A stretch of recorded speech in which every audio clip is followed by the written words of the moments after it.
Hello and welcome to today's live stream. And when I say today, I mean tonight, as you guys could see by the title. Big news. SiMP is now on Amazon Prime. Yes, let's go. Let's go.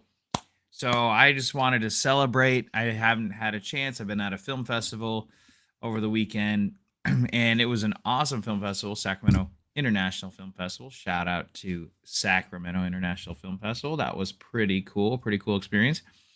And yeah, I wanted to finally get a chance to check out and to make a live announcement and to hang out for a bit and say what's up to y'all. Feel free to join if you want. Tommy in the building. What up, Tommy? So SiMP is live on Amazon Prime, brother. Finally. It is finally live on Amazon Prime, and I'm happy. We got the new YouTube play button that we got in the mail the other day. If you guys missed that, well, here it is. If you guys would like to join live, Tommy, if you want to join live, talk about the movie, that would be awesome. It is available to rent or buy on Amazon Prime. Only $1.99 to rent it, okay? Only $5 to buy it, $4.99 to buy. So definitely an affordable thing. I didn't control the prices. Amazon Prime and the distributor makes the prices and everything. So that's what we have here. But yeah, I have a little drink here and just in the mood to celebrate. You know what I mean? We got the link in the description of the movie if you haven't seen it yet, which many of you have not seen it because in case you missed the premiere, many of you weren't able to make it. A lot of you were able to make it, and it was an incredible, epic premiere in April. It is finally out and released on Amazon Prime. It is a great feeling to feel because when you make a movie and it takes 3.5 years to make, and people keep asking you, "Hey, when's the movie gonna come out?" Blah, blah, blah. It is just not fun, especially when you don't know the actual release date. So Amazon Prime, I knew that it was licensed to Prime about 2 months ago, and then you just kind of have to play the guessing game and see, hey, is the movie out yet? Is it out? And 3 a.m. Sunday morning, I found out that it was live. So that was pretty interesting experience. Also had a whirlwind weekend at a film festival. Watched a really cool movie there. I'll talk about that later. My cat is getting jealous because when I'm giving anything other than my cat attention, she wants to, come here. So anyway, we're in the mood to party, guys. Come on. I know it's a Monday night, so it's random. Many of you have work. I'm not sure if you have work tomorrow or not, or if you're planning on working tomorrow. Tommy, what's up? Are you in the building? Are you happy about the news or what? He says sup. We got Tommy in the building. We might do a little old-timey for old time's sake. We might do one of those longer streams. Remember that back in the day, Tommy, when we did those long streams? Wasn't that fun? We might bring it back because now it has to be full on. Oh, look at this. So I'm so silly. I have to get my headphones. Hold on. We got Tommy in the building. I got to remember how to put. Okay. Add a scene. Hang tight, Tommy. I don't know what I'm doing. Okay, here we go. We got Tommy in the building. What is up, Tommy? Actually, let me get my headphones. Brother. Hey, brother. Can I wear a hat? Can I wear a cowboy hat and headphones at the same time? That is the ultimate question.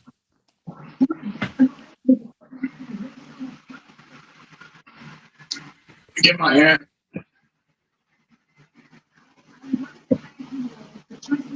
Okay, my headphones are dead. Hang tight, Tommy. Hang tight. Just gonna plug them in real quick. I hope Tommy's getting a little drink, maybe. A little natty daddy is what Tommy likes. You guys are here in the chat. Say what's up. Okay, I can hear you. Can you hear me, Tommy? Tomcat? Okay, well, I hear Tommy. We're going to do this because my speakers, I could wear headphones and a hat. If you guys are just joining in, I'm live. We got Tommy Kangaroo here. And the big news, as you guys saw in the title, that SiMP is now live on Amazon Prime. Welcome, Tommy. Welcome. Hello. What's up? What's up, bro? How are you? How you is? How you is? I is good. What do you think about the news, Tommy? That's awesome, man. I mean, I know all the work you put into it and everything, so I think it's freaking awesome, dude. Dude, yeah, it feels good. It was so random. I was so exhausted. I went to a film festival over the weekend and got back at like 3 a.m. and then randomly just saw, like, I saw that the trailer had gone up a whole bunch all of a sudden randomly. Like, I got like 3,000 extra views on the trailer, and I'm like, where is this coming from? And I'm trying to find the link, and then I searched on Amazon Prime, and I saw it's there. So like, yeah, so they don't tell you. I don't get notified when it's out, so it just, they just bring it out. But yeah, so we were doing marketing, and have you rented or bought it yet, Tommy? No, because I didn't know it was out until 5 minutes ago. I know. I haven't even have, dude. I didn't even have the chance. I had the film festival all day the next day. I posted an Instagram post, but that's about it. And then I was helping out in a golf tournament for a church all day today, and then I had another meeting later, and then I'm finally back now. Emily M in the building. I know, right? Finally. Thank you so much. I really appreciate it, Em. Look, it's just like old times. We got Tommy Kangaroo here. We got Emily Squirrel. Today, I thought about you, Emily, because we were at the golf course, and there were a ton of bunny rabbits, and then there were a ton of squirrels. I saw a ton of squirrels all over the course, like more than I've ever seen, like big squirrels, small squirrels. Also, we saw turkeys. We didn't see any kangaroos, though, Tommy. I'm sorry. Sorry we didn't find it. I thought maybe you thought about her because weren't you at the golf course when somebody sent like 12 large pizzas or something?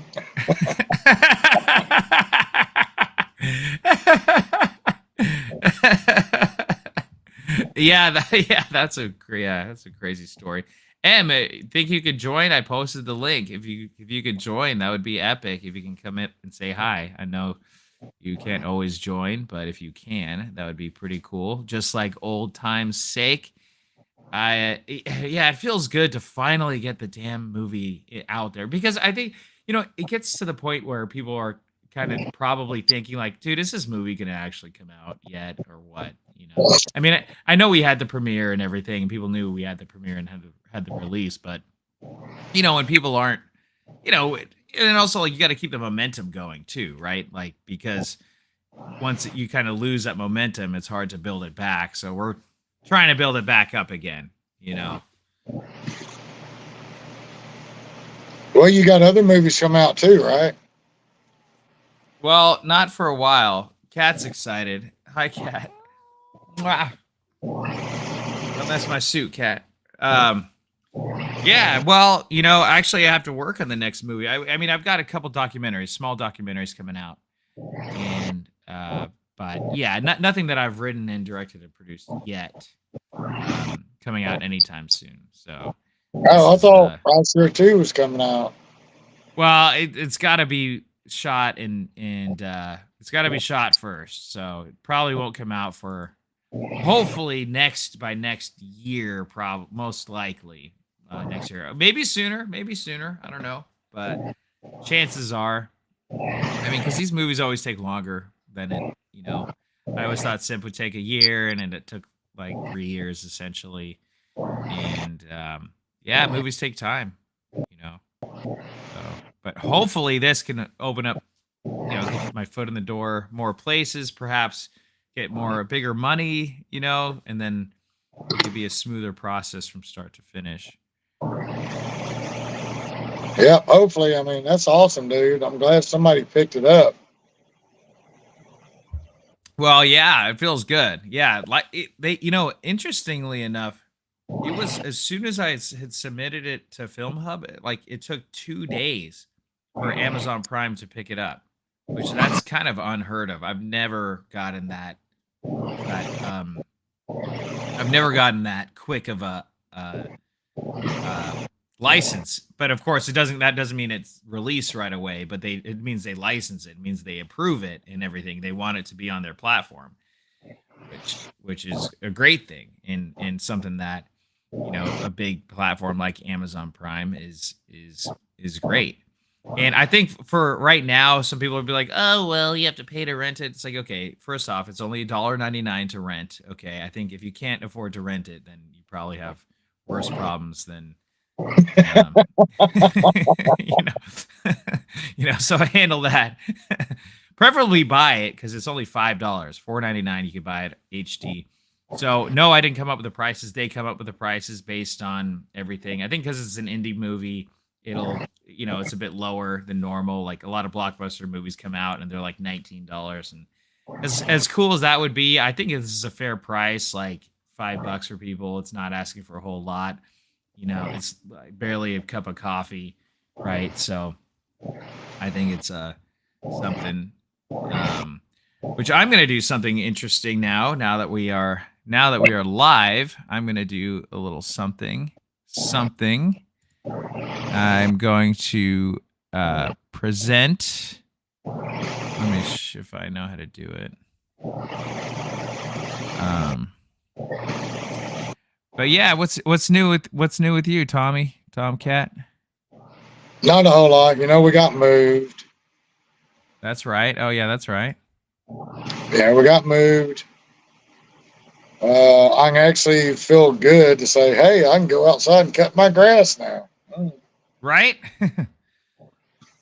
Okay, real quick, we're gonna do something cool here. So, all right, so this is the main page, SiMP. And actually, I gotta take my cool shades off for a sec. I know there's a delay on YouTube, so. Oh yeah. So okay, so this is what it looks like. If you type in SiMP movie, it comes right up. Here's the poster. It's funny they took this version of the poster, which is actually pretty cool. And so yeah, SiMP is top. We got SiMP, SiMP, squirrels in my pants. Hello, Emily. Emily Squirrel. I don't know what the heck this is. SiMP. And then we got Simpsons. And then we got SpongeBob. So I'm in good company here. I'm in good company. But here, you click on this. Here's the main page. We got her, like, part of the scene in the background. I already liked it. And I know, you could even rent it for 99 cents, Emily. That's true. But it's only SD version. So you want to buy HD. You know what I mean? You want to buy the HD version. Which is what I'm going to do right now. I'm actually gonna hide this window for a sec because I'm not sure if it's gonna show my payment details. But I mean, the good part is that it's good and it's bad. But I mean, it's like, okay, well, it's cheap enough to where thousands of people watch it just to see what it's about. Totally. Yeah, and all that does is get your name out there to thousands of people that didn't know. So 100%. Yes. Yeah, 100%. It's and that's the thing is, like, I don't, you know, it's funny because, like, I used to feel bad, like, oh my gosh, I'm making people pay out of their pocket for a movie, and what if they don't like it, and blah blah blah blah. Like, I don't feel bad at all. Like, I worked hard enough on this movie that you know, I'm more than comfortable with okay, here we go. I'm more than comfortable with asking people to pay for it for yeah, $5. dude, it's $2 and $5. You're right, or $1 if you really want to just rent it, like, in yeah, low it's 15, quality. 20 bucks. It's 15, 20 bucks just get a ticket to watch a movie at the fucking theater, plus the popcorn, plus that, plus this. Yeah, guys. So please support independent film studios. Hayhoe Studios. I'm Tremain Hayhoe. If you don't know who I am, get to know who I am. That's Tommy Kangaroo below me, and Emily Squirrel is in the comments. So, I mean, hell, me and you went to the movie theater to watch this. It costs at least $100 or better. Right? Yeah, easily. We got Anthony Mack in the building. What up, Mac? Hey, Mac, have you rented the movie yet? I know Mac was at the premiere. He saw it live at the premiere, which is pretty cool. So there's no reviews yet. So I would really appreciate reviews once you guys see it. It's actually pretty sophisticated. Amazon Prime has gotten, they won't let you rate it. I think if I try to, I'm not going to try to rate it. I don't want any funny business here, but if I try to rate it, I think because Welty, shout out to Welty who watched it the other day. He watched it yesterday, actually, because it came out yesterday on Prime. He watched it yesterday. Him and his wife did a review on it, so that was really cool. Shout out to Welty for doing a review on the movie. They really liked. The wife said that it was her favorite out of all the movies that we've seen. I am the director now, aren't I? I'm the director and producer and the janitor. So let's see. Actually, I'm kind of curious what happens if I click this. Oh, here we go. So we got, this is my repertoire.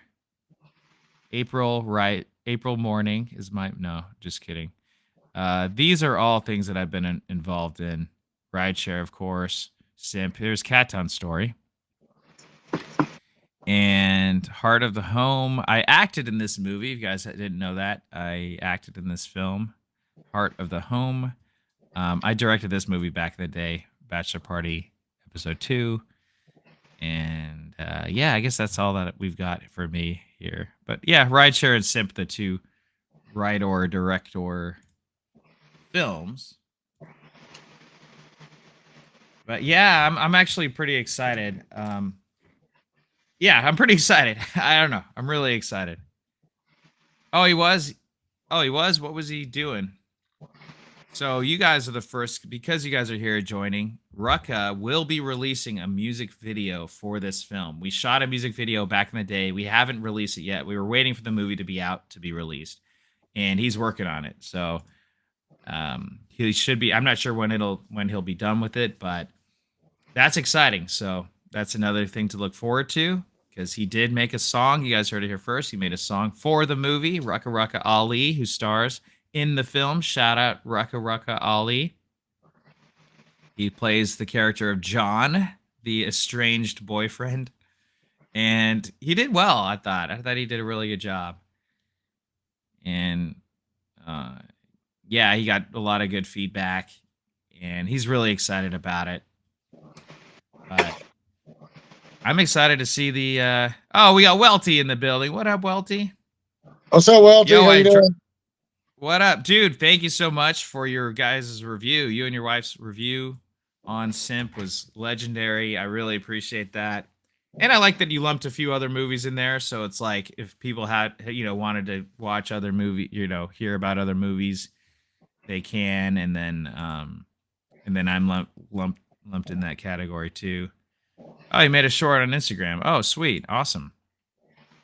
That is legit. I'll have to check it out. It's funny, I don't even get to see these things. Well, I was at this golf tournament all day today and haven't even been on my phone. So, or story. Oh, okay. Story. Look, just take a little part of a song. Your future's so bright, you got to wear shades. Yeah, that's right. That's right. Yeah. I also have a bunch of lights around me, neon lights around me. Surrounding me at all. Dude, you should have and then you're in the dark, Tommy. You're in like some hostage situation or something. I don't know. You should have ran with it. I cut the lights on. But the light is literally right above me. Is it one of those clap on, clap off lights? Clap on, clap off. Yo, Welty, if you want to join, will you want to join? I put a link in the thing if you would like. Oh, there it is. We see your beautiful face, wonderful face. I told you the light's literally right above me. Oh, wow. No joke. You were not joking. I'm going to change the thumbnail real quick. But yeah, Welty, if you want to join on up. It'll be sweet to see you. I was also thinking I wanted to see if you'd be cool if I played a clip of your review. That would be pretty cool.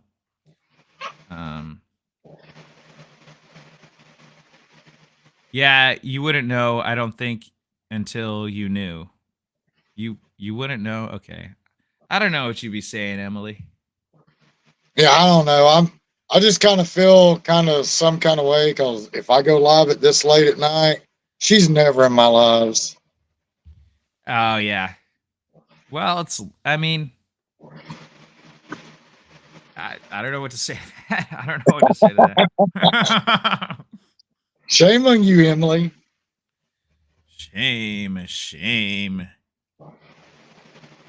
No, it's so good. It's like we got the band back together now. But yeah, I will pin this comment. Pin message. Join. Go right ahead. Okay, cool. But yeah, Welty, I pinned the comment. If you want to join the restream, not pressuring you, I know it's really late where you're at, so no worries if you can't. But if you would like to join us, feel free. I wanted to check and show you guys out that Welty's review on it, which I thought was really cool, pretty flattering.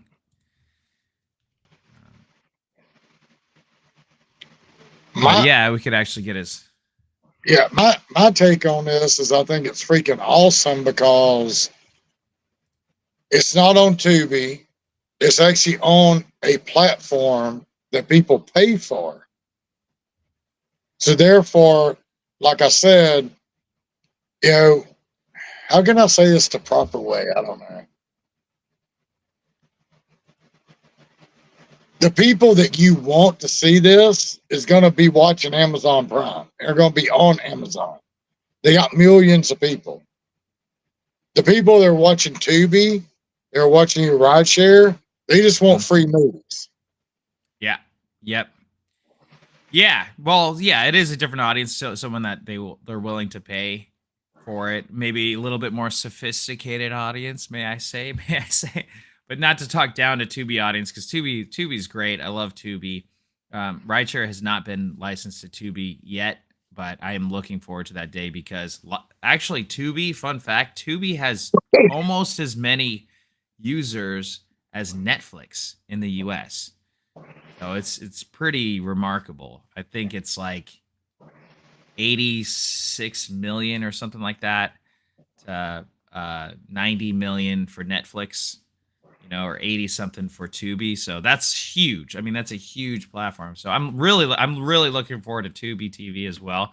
But I mean, if you want to watch it right now, you guys can watch it right now for as little as $1 if you want to watch it standardized version. But watch it in HD. Rent it for $2. You can buy it for $5, $4.99. I recommend buying it. Support the studio, support the movies, support independent film, and did you salary actors or cut them into a royalty plan? That's a fantastic question.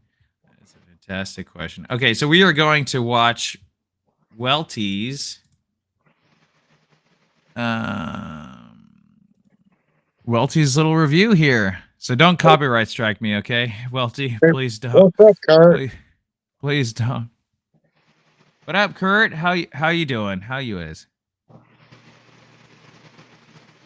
So, I love how you just like went away from Welty's question. I'm gonna answer that question with another. Well, the thing is, like, there's certain kind of business questions that I can answer. I can answer off the stream, but not live publicly. I'd rather. I was like, yeah, he's gonna be a good politician one day. He just went Thank you. I think they start talking about it around here. Hold on. Maybe focus on that event. Yeah. Can you guys hear that? It's kind of low. It's kind of low. Okay. All right, here we go. I think it's up all the way. I don't know what else to do. May just be low on my phone. Hey, how's my Samsung Galaxy 23 look? I was gonna say you like upgraded, dude. This is legit. You don't look like you're in a potato anymore. So I'm proud of you. if you guys are just tuning in, we're about to watch part of the review for Welty. I think he time-stamped it. God bless that man. Time-stamping. Amazon Prime movie of the year. Wow. I mean, I can't argue with him on that. Okay. All right, we're gonna play this. We're gonna play this review. Thank you so much, Welty, for this review. Yeah. But we're gonna see what he said. Okay, we're just gonna play the clip. I recommend watching the rest of it because they review a few other movies too. But we'll just talk about Emily. exactly. We didn't go to the theaters for it, but no, I'm still kind of in my pajamas. If you can't tell, I haven't felt very good today, so we're just kind of at home. But on Amazon, Your wife's Prime, funny, by the way. I'm in my pajamas. Rent or buy. We bought the movie SiMP, written and directed by a friend of mine, Tremain Hayhoe, on YouTube at Hayhoe Studios. Hey. This is his third movie? No, but it's the third movie that we've seen by him. Yes. We watched Technically the sixth Bigfoot movie. movie. But we watched the one about the DoorDash driver, and then today's movie was SiMP. I liked watching all three of them. I enjoyed all three of them, but I will say I think today's was my favorite of the movies by Hayhoe Studios that we've seen. From my perspective, I'm an actor. Yes, you are, Welty. Because Tremaine let me be in one of his movies. I got to play myself. I don't know if I have an IMDb yet. He acted as I don't himself. know. We'll have to look that up later. I would like to have That's an method IMDb acting right at some point. If someone in the comments can let me know how that's done. Yeah, Who I can does show you that? how that's done, Can I do that Welty. It's myself? Is easy. it like a Wikipedia page? I don't know. I I'll would show love an you how that's done, IMDb page Welty. now Because he is in a movie. that has my one movie appearance. Ryan Welty. I don't even have an IMDb plays for himself. Bigfoot's Ghost yet, so And I I'll plan get on that being in going. more I'll get on movies, that, brother. Allison. Yeah. I'm going to be in more movies, I hope. Let's talk about Tremaine's movie Yes, from you today, will. though. From This one, SiMP. people will say, "Oh, you're a little biased." No, I liked it. I really did like it. I liked it. I don't want to give away too much, but what you'll see in the description on Amazon Prime is, hey, this is based on true events, It's true. and it's the idea that an attractive female in her 20s or whatever, I think She's a model. She's younger than 20 because she was younger than 21.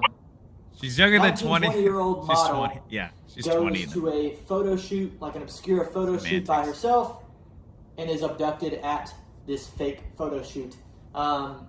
Interesting concept, entertaining movie, didn't know where it was going. For sure. I really had a lot of questions at the beginning. I was like, I'm not really sure what direction this is going to take. There are many ways this could go. But it was very entertaining. Humor in it. I thought Humor, the acting humor. was good. I thought the writing was good. Wow, thank you. I mean, it's a little different than what I expected, but Tremaine is very good at bringing the unexpected. So, The opening scene, I would say, it felt like Better Call Saul vibes. The very opening Dude, that's a scene, huge still compliment, by the camera way. shot, I from really the appreciate ground, that. Camera's not moving. Yes. Here's the sort opening of an scene. up Spoiler. angle from the pavement. Spoiler, guys, but it's okay. And you see somebody pull up, and the first scene's like quiet, so you get a slow introduction into the movie. Reminded me a lot of Better Call Saul. The rest of the movie, I'll take that. I wouldn't all say day. stayed in the Better Call Saul lane. no. I just thought that first opening scene in particular, I was like, that's very much like Better Call Saul would start episodes. I don't want to spoil anything. No, we won't spoil it, But there was at least one part that I was very surprised in a good way by Tremaine's writing, directing. edgy. It's very Edgy. different. Is it edgy? And there were parts that we had to stop the movie and kind of look at each other and talk about it. So we really enjoyed it. Yeah, so check out SiMP on Amazon Prime if you're looking for a good from-home flick. Last but not least, how about Okay. Wait, I think he... movies that we don't... Oh, yeah. Okay, I think that's about it. So, yeah. Thank you so much, Welty. I mean, that's about as all... where did Tommy go? Tommy, where'd you go, brother? We'll get Tommy back. 1 second. Tommy's gone. Well, that's about all I could ask for as a filmmaker. You know, that type of response. Oh, there he is. He's back. I had to get my dog. Oh, Yeah, I had to okay. get the roof roof. Oh, gotcha. Yeah, no, thank you, Welty. By the way, you picked a great woman. I'm just gonna say she's amazing. She scored so many points in my book, and yeah, Welty, you guys are making great, fabulous, dynamic duo. I want to see more little movie reviews from you guys. That'd be cool. Switch it up a little bit and talk about movies. And like, I really appreciate that. I'm actually curious. We can maybe talk offline about what part surprised her. So we can maybe talk more about that later. And then maybe in later weeks, once more people watch it, we can talk more spoilers on the channel. But I'll kind of wait for a little bit for more people to watch it too. But y'all don't be cheap. Don't pay $5 and let everybody in your family use your account. Let them pay $5 a piece. Well, look, it's fair. If you guys want to have a watch party, you've got I don't care if you got 10 people, in a room, you guys are watching at the same time. That's different. I mean, hey, pay $5, watch the movie, and really, support. No, I'm talking about like I buy the movie and then I let everybody in my family use my account to watch it. I mean, oh right. I mean, look, I don't care as long as they're not pirating. No piracy, guys. That'd be messed up. Too surprised by the woof joke. Yes. Spoiler alert. Spoiler. Yeah, I'm not sure. Maybe text what you're talking about, Welty, or maybe he's trying to throw everyone off. But he, yeah, no, that was great. I'm glad you guys watched it. You guys watched it together. You enjoyed it. It's always interesting hearing what people say about it, or and the fact that you guys are like pausing it during certain times and looking at each other and stuff. I don't know. It's pretty cool. It's pretty darn cool. I was just glad to be a part of the behind the scenes kind of thing to like help critique it before it actually came out. Oh yeah, fun fact. I mean, Emily knows this. I don't know if Welty knows this, but the first time I showed you guys, I showed the very exclusive Hayhoe Studios Insider, like first cut of the movie, and we watched it, and then you guys didn't tell me that the darn sound wasn't even working. You guys thought that remember that? You thought that it was like supposed to not have any sound or something like that. Remember? And no one's told me anything. No, you guys didn't tell me that. We literally sat there and watched the whole movie with no sound and thought it was so good. And I know he thought it was good, and then and I'm like, dude, no one told me. We're like, okay, hey ho, the movie looks good, but can you put sound on it next time? Yeah. But you waited until the end of the movie to tell me that. I'm like, the sound was working on my end, so I didn't know that it wasn't working. I could hear the sound perfectly. And then no one told me. You guys were not. I mean, it's nice in a way, but at the same time, no. Next time, if that is a problem, like, hey, let's hear the sound. I need to hear the sound. Right. But so we were sitting there very diligently watching, just enjoying it without the sound. Yes. Oh yeah. Yeah. So when we did get sound, it was even freaking better. I mean. Oh yeah. Yeah, it was.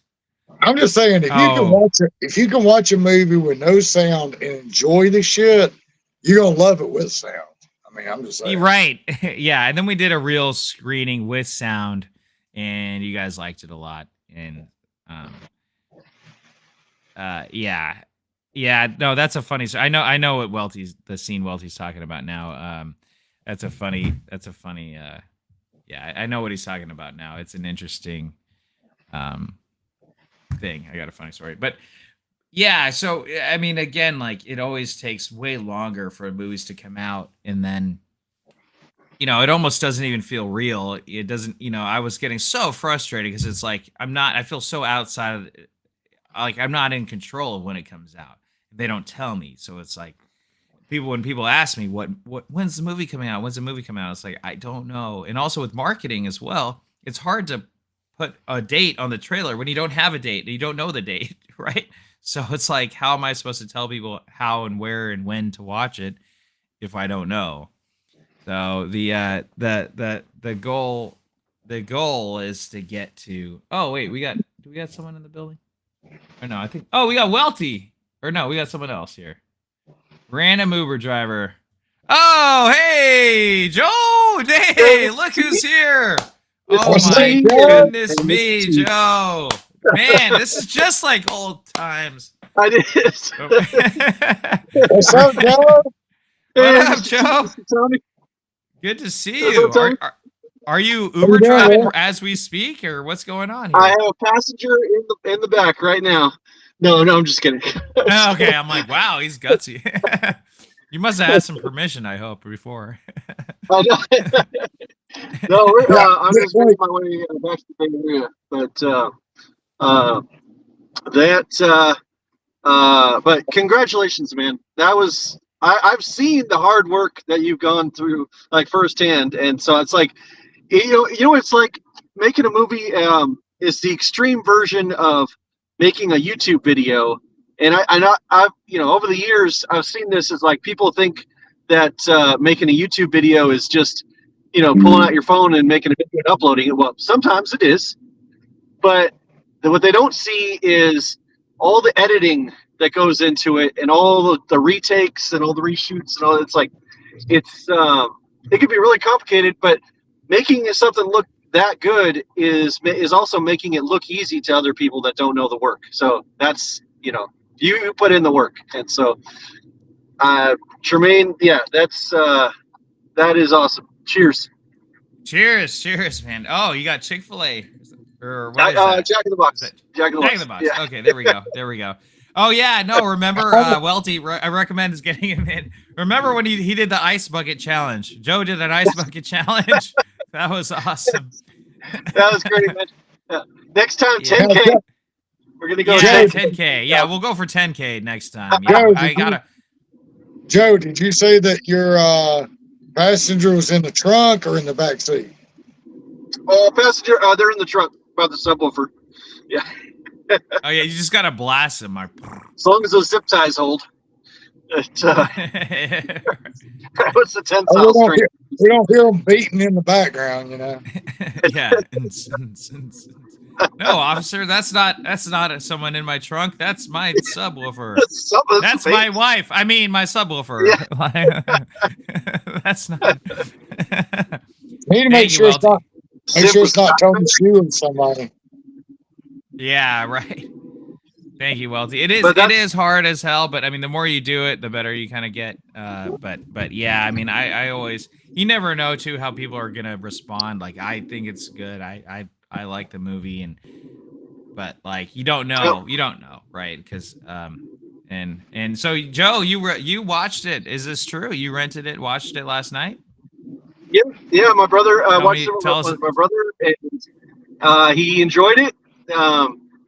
And we watched, and it was great. And I love the shout outs at the end. And I think I think Brooke plays a great, victim kind of, but well, yeah, I don't want to give too much away on it, but Mike Markoff, let me tell you, and that guy he's got range. He could play the kind of the wounded, kind of like person. Like something's off about that person, and then a split second later go into the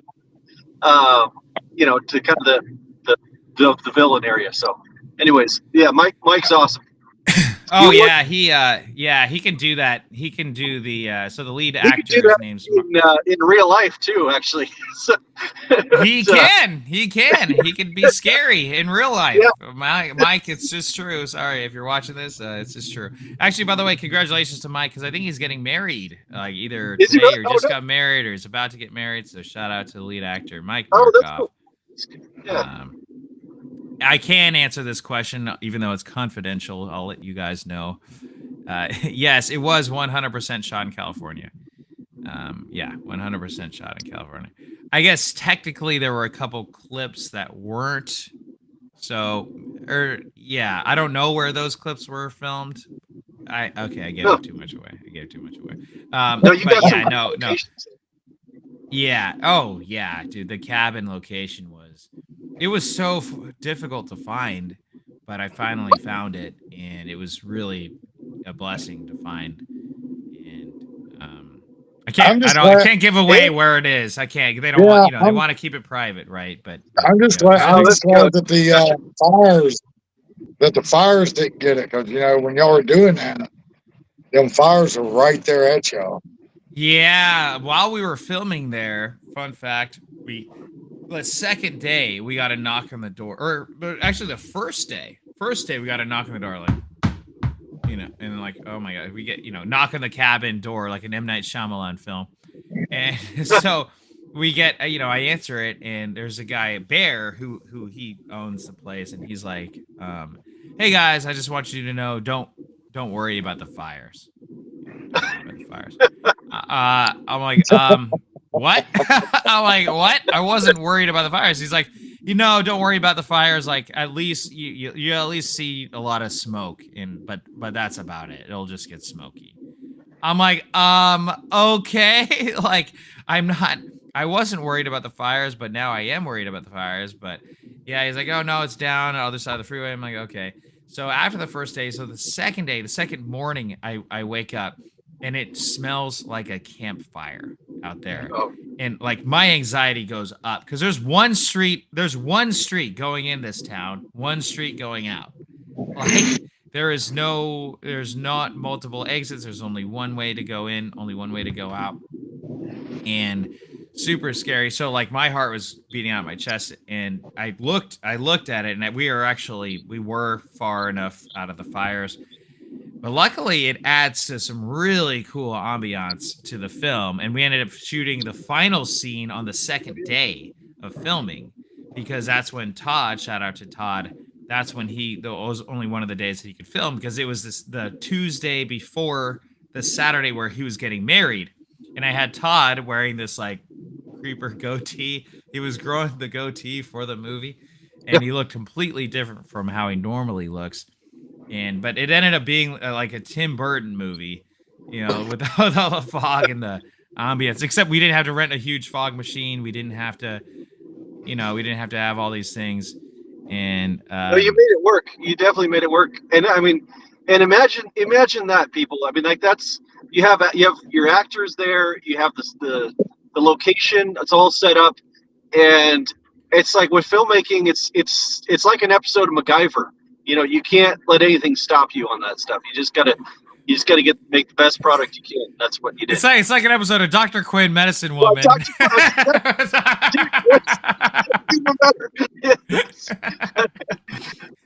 It's an inside joke, a deep pull for between. Actually, that's a funny thing you bring that up. Cops didn't drive us by when Brooke was in the trunk, and this isn't a spoiler, because if you've seen the trailer, you know that she's in the trunk. Oh yeah. There were neighbors driving by with Brooke in the trunk. Oh. And as we know, in this town we filmed in, it's a very small town where literally everybody knows everybody. Oh. And so we had this neighbor come out, and we ended up having to talk to them, and then having the owners come out and talk to them, saying, oh no. I'm like, hey, no, we're filming a movie, don't worry. Luckily there was a camera right there, but it was really surreal. And there was a guy, and he starts talking to us, and he's like, oh, hey, you know, asking us all these questions. And then they ended up talking to the neighbor for a long time, and then I had to tell him, like, hey guys, can you guys be quiet? We're trying to film a movie here. We're trying to create art here. I literally had to tell them, because I was like, hey guys, no, we literally have to take this take. And yeah, so it was yeah. During that time, I'm literally texting Tremain. I'm like, hey dude, is the cabin still there? Are y'all on fire? What's going on? Well, okay, so what ended up happening though, months later, there was another fire, and we weren't filming there, and it was actually getting really close to them. I think they came within like 20 miles of getting like burnt to flames, and it was like, but like 20 miles, it was traveling 5 football fields a second, the fire. like you can't outrun that. You can't outdrive that. That is insane and is terrifying. And they were like, I was talking to the owner, and she's like, "Oh, don't worry about it." She's like, "Well, we're worried about it, but hey, we're covered." I mean, they're prepared for fires there because in addition, they told me about how 40 or 50 years ago the whole place had burnt down and they had to rebuild it. So it's like, okay, it's done before. They've had a fire go through there before. Now they're going through another one, and I'm like, guys, get the hell out of there! What are you guys doing? They're like, no, we're gonna hunker down and we're spraying the property with water and all this stuff. And, well, hell, 20 fire that big, 20 miles away, you'd probably still feel the freaking heat off of it. Oh yeah, I mean, yeah, I can't imagine like, yeah, the apocalypse it's out there, and dude, it like if you look at it on the map, it's like it went, the whole flames took like this. It was like this was burnt to a crisp, and then their house was here. So it's like it could have easily gone that way and gotten them, or so yeah, it was. Oh, that's one thing that you definitely learned over the years is how to just keep on power through on this stuff. So, and that's kind of, we were lucky. We didn't have really any hiccups with Bigfoot's ghost out there, with like anybody telling us we were, asking us what we were doing out there. But we went camping. So Joe and I and Roger and James and Wild Bill went camping, and we went location scout. We found a perfect spot thanks to Joe. Joe and I finally found a really good spot. We were like Goldilocks. This place isn't great. This place isn't good. It's covered with snow. This place is too crowded. This place is too snowy. Right now, this place is just right. Yeah, dude. And then we filmed 2 days, right? 2 nights, right? 2 nights. Yeah. 2 days, 2 nights, essentially. And then the third day, when we were leaving, the rest of the campsite was packed. It was packed, and there were children screaming, and there was like no way we could have filmed it. But yeah, we had someone in a Bigfoot costume the day before. I mean Bigfoot. I mean we filmed Bigfoot. We found him. Right? Yes. Yeah, and no one can prove otherwise. Yeah. So, but oh, thank you, Welty. Yeah, the friend, she was funny. The Brooke's best friend from in the flashbacks. She's funny. There's a lot of inside jokes. You guys see the movie, but okay. So tell me about, because you were at the premiere. Let's talk about the premiere a little bit. Let's talk about the premiere. Was that was amazing. That was amazing. And the Sacktown Media Bus, movie bus out there at the Sacramento IMAX Theater. I mean, how amazing is that to see your footage, your film on not just like you've seen your movies on movie theaters, but an IMAX projected screen. That's got to be like that's a whole other level of filmmaking right there. Yeah, 6 stories tall, 80 feet wide. Right. That's Christopher Nolan level. Yeah. That was amazing. We got a nice setup. We had the best display of like all the movies. We were the only ones that showed up, put actually effort into, setting up that display for the pictures. But they had actually, there was a couple of displays. They were sharing the other side of the room with the other movies, but either they just like kind of hung their backdrop like a movie poster, where we had this full, like, we made a whole red carpet kind of deal, or a gold curtain out there with the balloons and everything. That was that was great. Dude, yeah, actually, you know what? I think this will be fun, is go through some of the photos from that night, and now that it's here, we can really show it and showcase it and go through it. So we can see if we can scroll through here.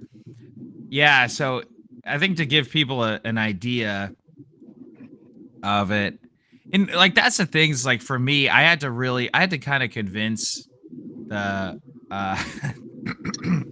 I had to kind of convince the the film festival. festival director to like, I'm like, hey, dude, all right, there's Pepper. Shout out to Pepper. Yeah. Shout out to Pepper. She was there first on all right, so yeah, we're just gonna go through all of them. There's Jeff Williams, Jeff and his wife Jenny. Shout out to Jeff and Jenny. You guys are awesome. Yeah, so we had the whole yellow carpet spread, right? These guys are first here. We had the movie poster here. You could see fresh pop. I mean, come on, like who does this? We got the balloons going here, the gold backdrop, and a yellow carpet. Yellow And carpet that hired freaking an actual like professional balloon maker person.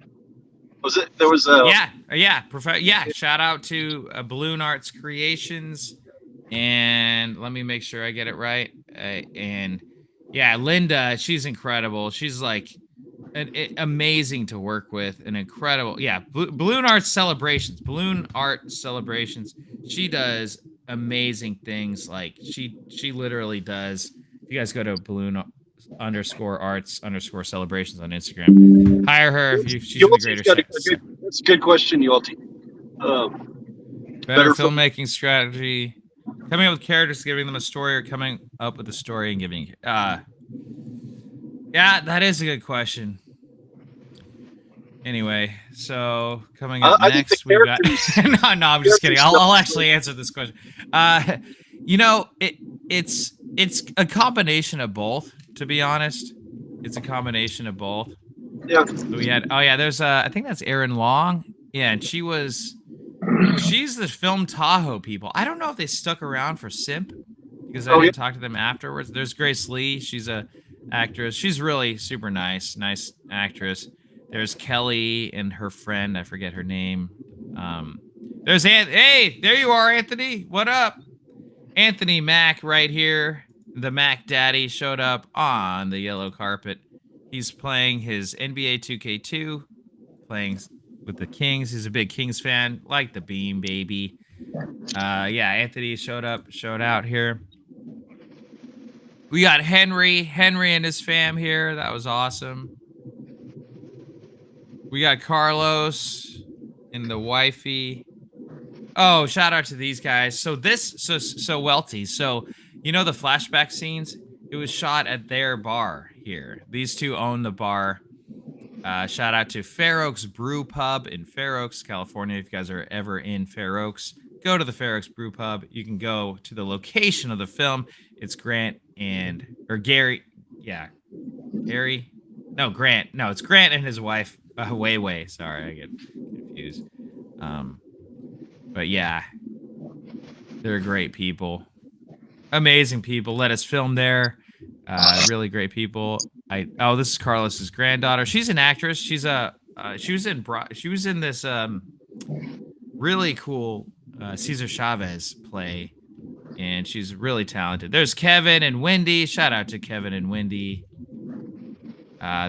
It's like one of my dad's best friends. I don't know who these people are, but I'm glad they're here. I don't know who these people are, but I'm glad they're here. There's Wei. We're gonna hammer through a lot of these photos. Here we go. The man himself shows up. There's me, there's Kier, the festival director here. Oh, that Kier's awesome. Yeah. Yeah, Kier's cool, super cool guy, down to earth guy. There's Mel. Shout out to Mel. Mel's awesome. Mel has his own. He has the Asian Pacific Film Festival. So he's been doing that for 8 years. There's Mel. Yeah, he's been helping me a lot. There's Liam, my improv coach and good friend of mine, amazing actor, and his wife Karen. Shout out to Liam and Karen. Oh, there's Jill. Jill came up and wrote. I'm sorry, Jill. I'm not sorry. I don't think she'll care. Jill's one of my mom's good friends. She came up and gave me $100 check on the spot. Just gave me $100. Nice. Just like here's money. I'm like, oh, okay, thank you. This girl, I forget her name. Oh, here's Mike giving a little disgusted look into the camera, which is cool. And his girlfriend. And then this gal is a photographer. Oh, we got Chris in the background. Chris is one of my best friends. Chris right here is one of my best friends. back there. There's myself and Mike, the lead actor. Here we go. He's warming up to the camera. Here's Guy. Here's Brandon. Let's shout out to Brandon. He's a good guy. He's a writer, friend of mine, actor. Anthony Mack. Look at this. Anthony Mack and I here. If you guys are bored, just let me know. We can talk about other things. But yeah, there's Gary, great friend Gary. There's Henry. He's awesome. There's Trevor. Trevor is here. Trevor and Patrick and Ryan right here. Friends of mine. All friends of mine. There's Carlos. We're laughing. Looked like we were going to get... That doesn't... Okay. You know. We're laughing. There's Henry. There's Bunny. Okay, shout out to Bunny. She's awesome. That's awesome that they gave... Bunny got a really good award for from that festival. Like, contributor of the year. Oh! Or something like that. Who's this in the background? Who's this? Oh my goodness me. Who's this? We got Joe himself in the back. Is that Dr. Quinn? That's Dr. Quinn, Medicine Woman. There's Joe again. And here's Brooke and her boyfriend. I forget his name. What was his name? Do you remember Brooke's name? I'm sorry, Brooke. I forget your boyfriend's name. Javier, I think it is, or something. I don't know. Kevin and Wendy. Oh, yeah. Brooke and I. Lead actress Brooke. Shout out to Brooke. She's awesome. Yeah. So she wore the pink because in the movie she's wearing pink, and she's definitely a star on the rise on it. I think, yeah, like you said this movie's gonna put her on the map on that thing. So and Mike Markoff, that was an amazing. You got an amazing casting for this because Mike. I don't think you could afford Mike anymore. So. It's he actually is, or Mike can't afford me, maybe or that, you know. but Mike's is in Hitman on it. Netflix. No, he's in Hitman. Yeah, he's been a lot of stuff. Hitman was the #1 movie on Netflix. Yeah, and that was after awesome. After SiMP. So it could be like one of those stories of like, oh, well, it's funny. Like, yeah, he filmed it right after SiMP, and it came out right before SiMP. I mean, they've got millions of dollars, so it came out a bit before. Here's Mike and I sharing a moment here. This is fun. Pointing at the camera. This is awesome. Yeah, he's wearing my shades. You know, the shades from here. See, this is a flashback since we're celebrating, so I'm wearing the SiMP. You haven't seen any of these, Tommy, right? No, you haven't seen any of this. Yeah, there's Jeff Williams. Shout out to Jeff. Jeff's the man. There's Bunny and I. And yes is the answer to your question, Welty. But no spoilers, guys. No spoilers. And then we got the two leads. There we go. Brooke and Mike, the two stars of the film. Look at these stars. These guys are stars, aren't they? These two. They have the look. That's a great photo right there. That's a great photo. Dude, yeah, they got the look and the acting chops down because it's like one thing. Yeah, one thing is having the look. Like anyone can have the look, but to have the actual acting chops down too. That's true. But yeah, he was funny. The boyfriend is really funny. At the end, he's like, "Oh, Tremain." He's like, "I love your film. I love your film." I'm like, "Oh, thanks."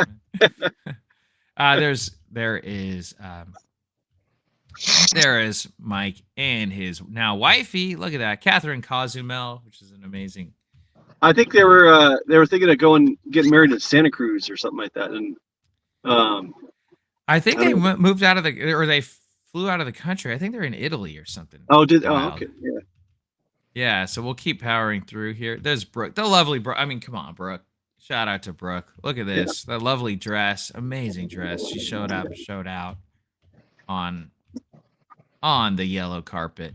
There's the photographer.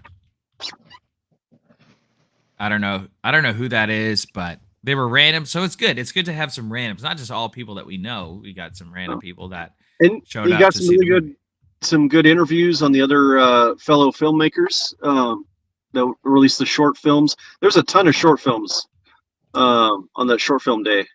Yeah, of course. I don't know who this guy is or what he's whispering, but you know. Yeah, I know I got a lot. We'll release more of those. I have most of them posted, but I've got a few more that I couldn't believe, like, I mean, the budget on some of those short movies, it seemed like they I mean they were putting in some money on some of those. And short films, you said like they don't really make money. They're not profitable, but they're like I guess like a spec movie or something like that. You could get picked up and then say like, okay, some studio wants to make a full version of that movie. So shout out to Ty real quick. Shout out to Ty. Ty and his girlfriend. He's a good friend of mine. Good guy. It's cool. Yeah, there we go. There's Al. Everyone. Oh yeah, they're holding up the poster. That's pretty cool. Look at this, guys. Look at this. Hey, we got the trio here. There's Chris. Shout out to Chris. Oh my goodness me. Chris and his girl. Shout out to both of them. Oh, there's Pat. All these people. All right, I'm showing you guys a slideshow now, but we had a lot of, and it's hard, like, because we can show the crowd when the crowd is like, oh, there's my folks. Got my folks in the building. Where's the poster? It's right here. It's right here, brother. See it? Right there. Here's my folks. Yeah, that's some of my favorite photos. There's Isaac, aka Bigfoot. Yeah, that's cool. That's cool. Look at him. Look at the size of this man. He's way bigger than everyone. Yeah, he's an awesome guy. Great guy. Great crowd. And like, here's Mike. Where's the pizza? That's a great question, Nathan. Oh, look who's here. Look who's here. All the mermaids stole the pizza, and then they right.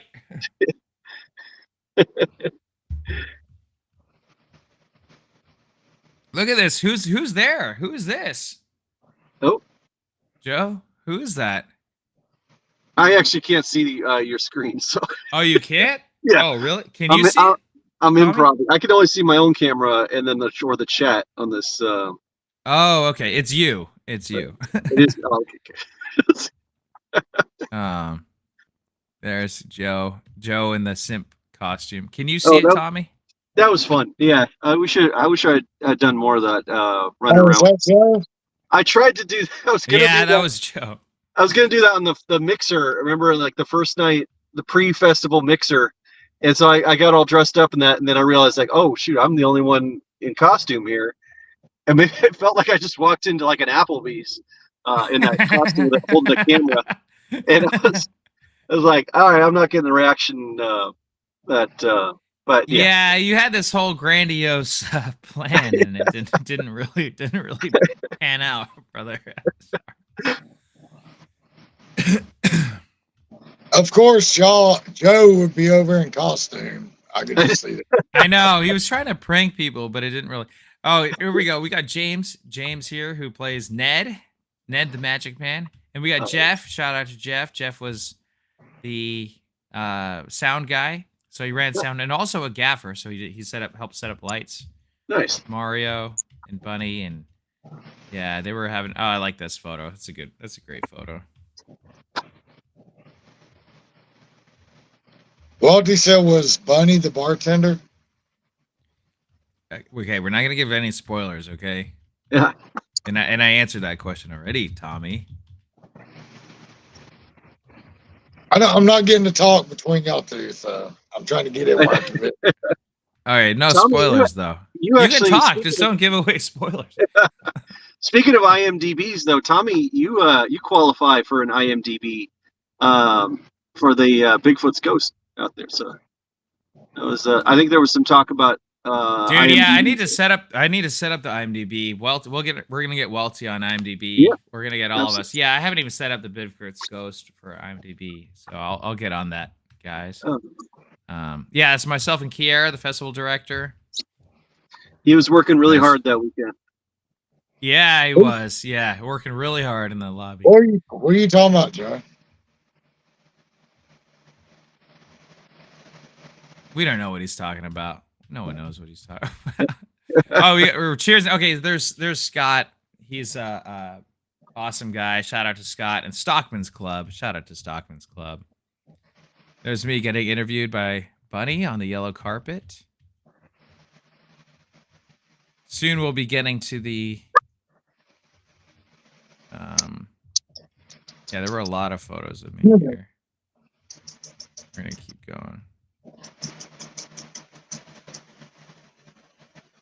Hey, we got Necro in the house. Getting bags here. What up, Necro? Hey, if you're just tuning in, SiMP is now on Amazon Prime, so you can finally watch it. You can rent it. You got to rent it. You can rent it for $1.99, or you could buy it for $4.99. So very cheap. Yeah. And good to see. There's Chris. What's up, Shout out to Necro? Chris. What up, Necro? How you doing, Necro? These are biker guys. I think I've met them before at some point, but I don't know exactly who they are. But here we go. Here's a cool moment. Here is myself and Brooke going on the red carpet to. Dude, oh, nice, man. Wow. Thank you. Cheers.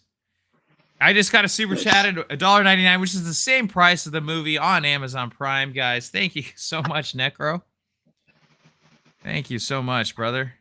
That's awesome. And then, of course, so we are talking about how latest movie SiMP is now on Amazon Prime, and here's the pictures from the premiere and the award show. So we things kind of skip because we got this is right before we entered the theater. And then right do you have accepted the do you award. have the video of your acceptance speech or my acceptance speech? Oh yeah, that's right. Yeah. My friend got the best picture of Joe, by the way. Oh, he's like this. That was good. Yeah, and it looks like he's trying to Tommy, he looks like he's giving the festival director the force push. He's like this. It's like the most random photo. Yeah, there's Brooke accepting her award. So by the way, Brooke won Best Actress. Yeah, that's cool. We won Best Feature Film. Brooke won Best Actress. Gorgeous. So that means yeah. you can put the little gold leaf on the movie poster of an award-winning film. I can, yeah. So when you submit it to distributors, though, they don't let you do that. But I can do that for promotional stuff on Instagram and stuff like that. Nice. Are you gonna? And then, what's the rules about taking it around to other film festivals? Is it like Brooke? Or not Brooke? Here's Bunny accepting her award. Oh yeah. Every film festival is different because some let you just do whatever, Yeah. But others, they want you to premiere your movie on their festival. And all right, so this is after the movie already played, and this is people. Here's a security guard who's amazing. That guy's awesome. Oh yeah. He was that was security guard. Yeah, he was a security guard.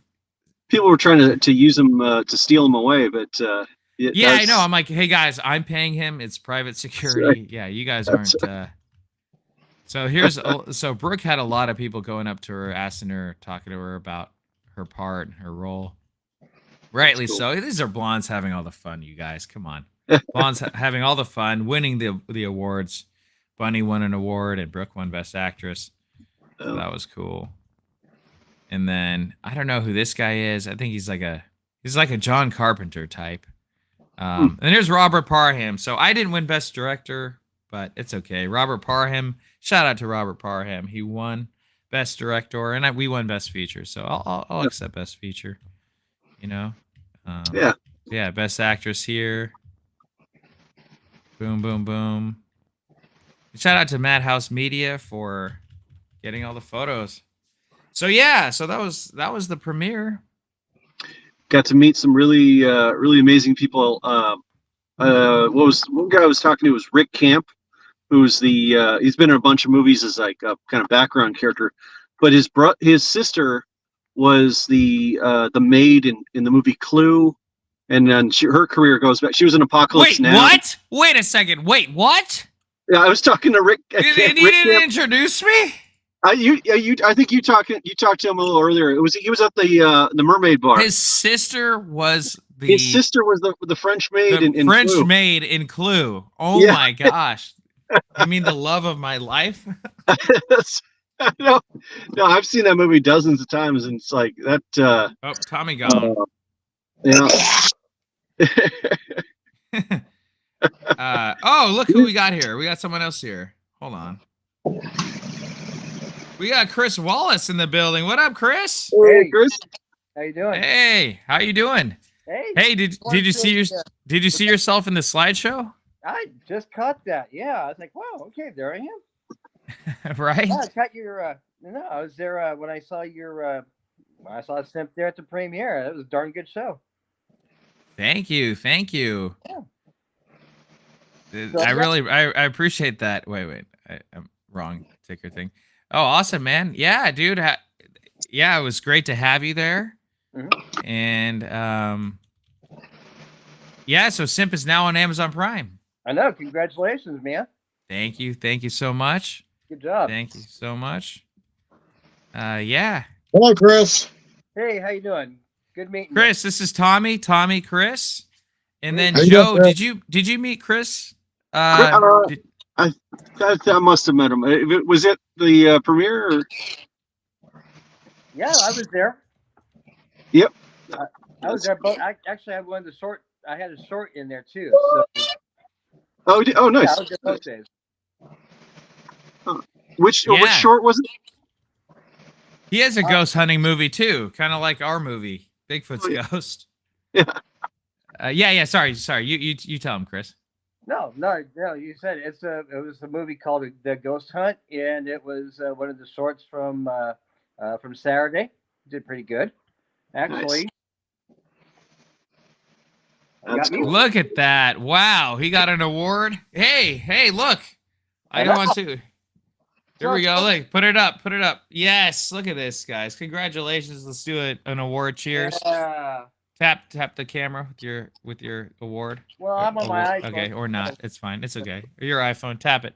Yeah. Awards. Cheers. There it is. Yeah.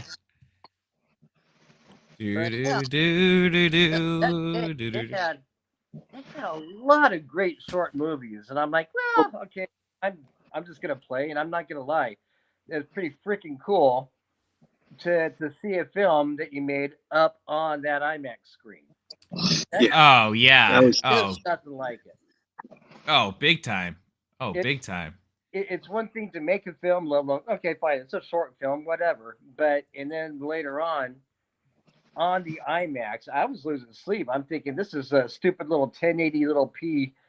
How's that going to project on the screen? But it did pretty good. Fun fact is they only go up to 1080p on IMAX. That's crazy. Isn't that nuts to think about? My first movie, Rideshare, I only had time to export it in DVD quality, which is 560 by 480. Jeez. Which sounds terrible, but it looks great. It looked great on camera. It looked great up on the big screen. And like for the premiere, because it's DVD quality. So when you think about DVD, like, oh wow, you see real movies that have DVDs, and it's really just all about how the movie was shot as much, right? And all that. So it looked great at the time. Obviously now we released the 4K version, so it's up 4K. But so even so Oppenheimer is only technically, even though they had the 70mm print. Or actually, I'm not sure how that works. Well, don't I think shoots on film, so that's a huge ass print, 70mm. That's a big. Oh, it's a huge print. It's huge and it's heavy and everything. And to be honest, I hate to say it because I met one of the actors in Oppenheimer the other day. Like, remember, were you there for the Sacramento? Yeah, he played the general, middle of the movie. He was the guy that decides to drop the bomb. His name is Will. I forget his last name, but really nice guy. He's actually like a cowboy. He knows how to like gunsling and do rope like stuff and everything. And that's cool. He was awesome though. He gave great advice. But yeah, I mean, I saw it. I saw Oppenheimer on IMAX, and it was good. But was I crazily impressed? Do I say like you have to watch it in IMAX? I don't Yeah. know about that. I mean, I wasn't as impressed. Maybe I thought I was going to be more impressed than I was, but it wasn't as clear as I thought it would be. I thought it would be like crazy crystal clear, but at any rate, but I've heard those IMAX, the sound those cameras alone is good. Oh yeah, the sound is, you definitely, I mean, like, 10, 20,000 watt sound system in those auditoriums, and you had your sound professionally remixed for or edited for SiMP too. That was a Yeah, I did. You have to get your audio mixed and mastered by a professional. You really got to, because like Chris, I mean, like 9 out of 10 first time filmmakers overlook sound. They always overlook sound, but sound is 50% of the picture. 50, no, beyond 50. Yeah. Sound is more important than picture. Yeah, you're actually right. You're probably right. You're actually right. Absolutely. It could be a crappy like image, but if it sounds great and you've got a great audio mix and master 5.1, you'll be immersed in the story. But if you got a great picture and the sound is really crappy, it ruins it for everyone. Yeah, people will forgive the image quality, but the sound just grates on them. So yeah, That's true. you're absolutely right. So oh yeah, you go ahead, random Uber driver. Chris, what was your microphone setup for your short? I'm not gonna lie, I don't know. I had we had a sound guy. He did his thing. We had my DP. He shot the whole thing on a Sony A7S III. And Nice. it was a professional sound guy. I know that much. He did some work with PBS, so he knows the stuff. But as far as the specs and all that, I couldn't tell you. But they, it came out pretty good. So whatever they did it right. So that's cool. That's I love those Sony cameras are amazing. The Sony A7S IIIs are amazing. Like it's especially in low light. Especially in low light, they're great. It's a low light. It's one of the best low light cameras out there. Yeah. We recorded it in 4K, but he edited it in 1080p because that was Access Sacramento's spec. So. Yeah. Oh, I see. And then for the IMAX, I downloaded a freeware little utility, and it worked to convert it to, DLP? Oh yeah. Yeah. And the file went from that big to freaking that big. Go figure. But no, I would love to get my hands on one of those cameras. Those are an amazing, good quality video camera. Welty says picture quality on Amazon Prime is outstanding. Good to know. That is actually really good to know. Because I haven't even watched it on Prime. I haven't even had the chance. I just bought it though. I just bought my own movie. Yes, I just had to buy my own movie. I watched it. I watched it last night on my brother's 4K television, and it looked great. Awesome! Oh, great! Awesome. And the sound was flawless the whole time. So. Oh God! Even more music to my ears. That is awesome. And I will say, I just went over to Amazon. I just put in SiMP, and your movie came right up at the top. So yes! Oh my gosh! Yes, that is the best, dude. That is the best. That no joke. That is the best. I watched all the features down there that day at Sacktown. I watched yours. I watched Robert's. I watched them all, and. You know what you did? You captured some really good video quality, good image quality, good sound quality. It was top notch all the way. And I watched them all. Not all of them were as good as yours, so major props, man. That's awesome. Thank you. It looked good and it sounded good. But I will. Okay, I also do notice that your movie is 18 and up. Just kind of, I guess they call it rated R. Yeah. Yeah. Yeah. No, it is. No, I mean, I rated it that. So. Okay, because it's not PG-13, it's 18 and up. Yeah, because PG-13, you're only allowed one F-bomb and 0 nudity. and we might have some nudity, and Yeah, we might yeah. have. Flip. I was kind of like, Yeah. so okay. Yeah. Gotta remember those things. But Yeah. That's cool. Yeah. ULT Well- says it comes up ahead of the Simpsons cartoon. That's cool. You beat the Simpsons. Yes. Yeah. But again, like it was my first rated R movie, so it's a different thing. And I'm like, oh gosh, like my mom's gonna be watching this movie, you know, like my parents are gonna watch it. And the first time they saw it, they're like, oh, you know, I like it, but there's a lot of swearing in it. We don't really care for that. And then the second time when they watched it on IMAX, they're like, you know what? It actually wasn't. I didn't distract. They were more involved in the story and more involved with the whole thing. And, Well, you know, this is a cool fact. So, like, I rent the movie today. I have 30 days to start watching it, and then I got 48 hours to finish watching it once I start. Oh yeah. yep. So you That's just pretty rented it, standard. Tommy? No, I'm looking at it right now. Okay. I No, mean, if 'cause I'm if you buy it though, you know, you can Yeah, watch it anytime. if I'm gonna do it, I'm just gonna. If I do it, I'm just gonna buy the whole freaking thing. Give you your $5, but. Thank you. Yeah. What, Well, I was just looking at the fact that if you like, say I rent it today, I got 30 days to start watching it,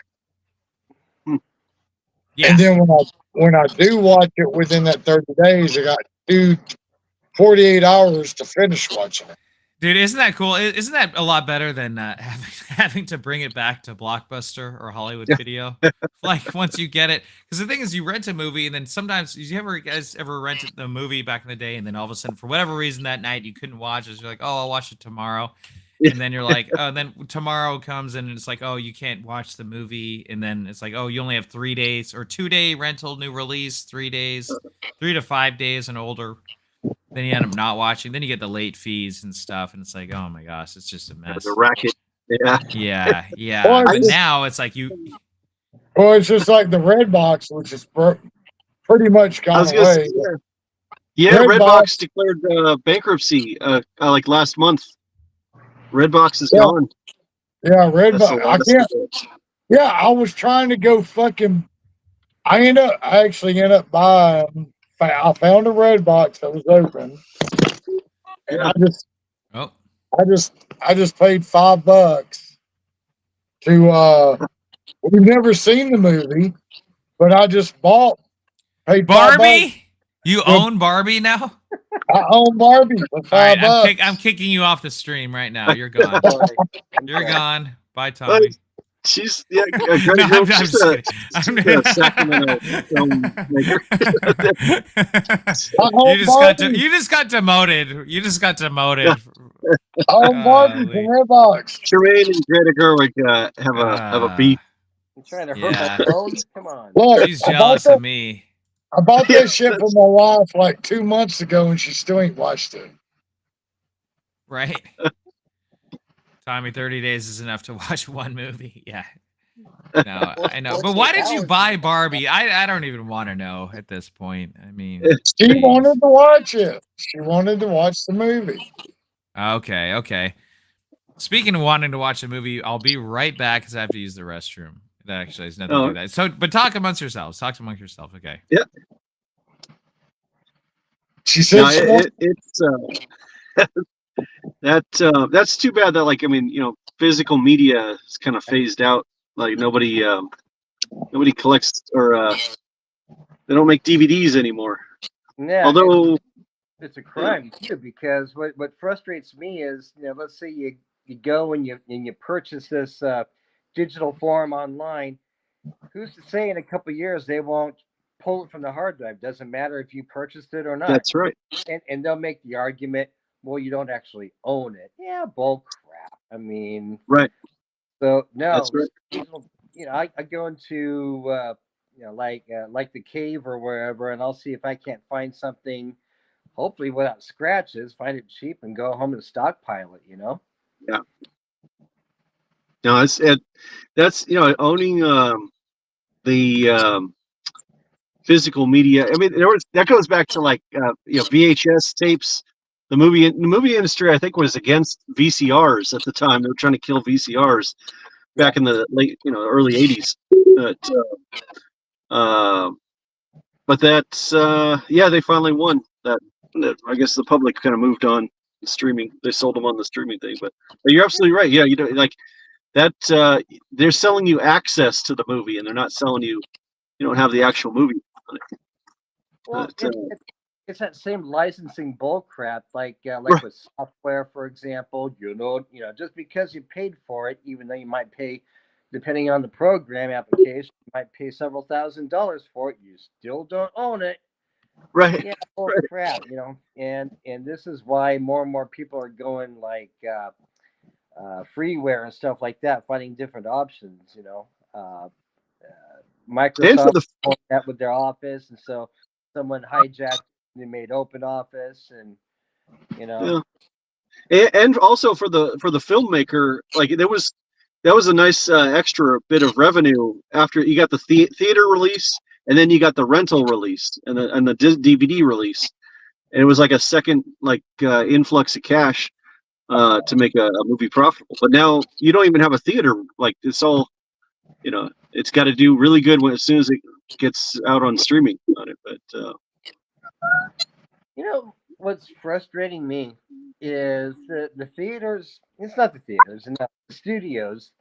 Yeah. They can't seem to figure it out. It's like, if you want your films to do better in the theaters, quit releasing them to streaming 2 weeks after they show. That's true. That's true. I mean, there's been a few crappy movies that they sent straight to streaming. Okay, I can almost understand that, but why the heck is most people going to drop any coin to go to the theater if they know it's going to come to streaming in just a month? Disney is notorious for that. I guess the Twisters movie is already out on streaming right now. That surprised me. Right? Yeah, like it yeah, no, that's a good point. I mean, because people are like, oh no, I'll just wait. And it's like, oh, how long do you have to wait? Oh, 3 weeks, 2 weeks. Yeah. It's like, oh, okay, I can wait 2 weeks and not see it. I think it was Scarlett Johansson was suing Disney because she in her contract, she was going to get a cut of the theatrical release or something like that. So they rushed it to the streaming, and she's going to get cut out of that. So yeah, that's yeah. Well, dude, that was the big thing. Do you know why HBO turned to Max? Turned to Max. Do you know why that? No. It's for that reason alone, because HBO is a cable company, so they had to pay cable royalties. Max is a streaming company, so they only have to pay streaming royalties, which means they don't have to pay you nearly as much. So they cut out a huge chunk of actors' paychecks. So that was like the big thing. That's why they made that big shift, to save a lot of money, to make a lot more for themselves. That's something that they don't talk about. They're like, oh, we're rebranding to Max. No, that's exactly why. So they don't have to pay those cable royalties. Because they weren't getting them anymore, but they're still getting a ton of money from a lot of people that are subscribed to HBO Max. Kind of, it seems to be collapsing because Max released a crap ton of their programming to Netflix and other streaming sites. So it's like Max isn't even doing the best anymore. About the only one that's doing any decently is, well, Netflix. Yeah. Well, yeah, even Netflix, though, they've been talking about hemorrhaging money because they spend so much money. Oh, my cat is going crazy. Yeah, they spend so much money on series and but they have a lot of users. I've heard how difficult it is to get a movie onto Netflix as a filmmaker. They have a higher level of standard. You have to use a Netflix approved camera, which is that's bullshit. Actually, that's BS. You don't. Yeah. You don't need a Netflix approved camera, but they're not going to check.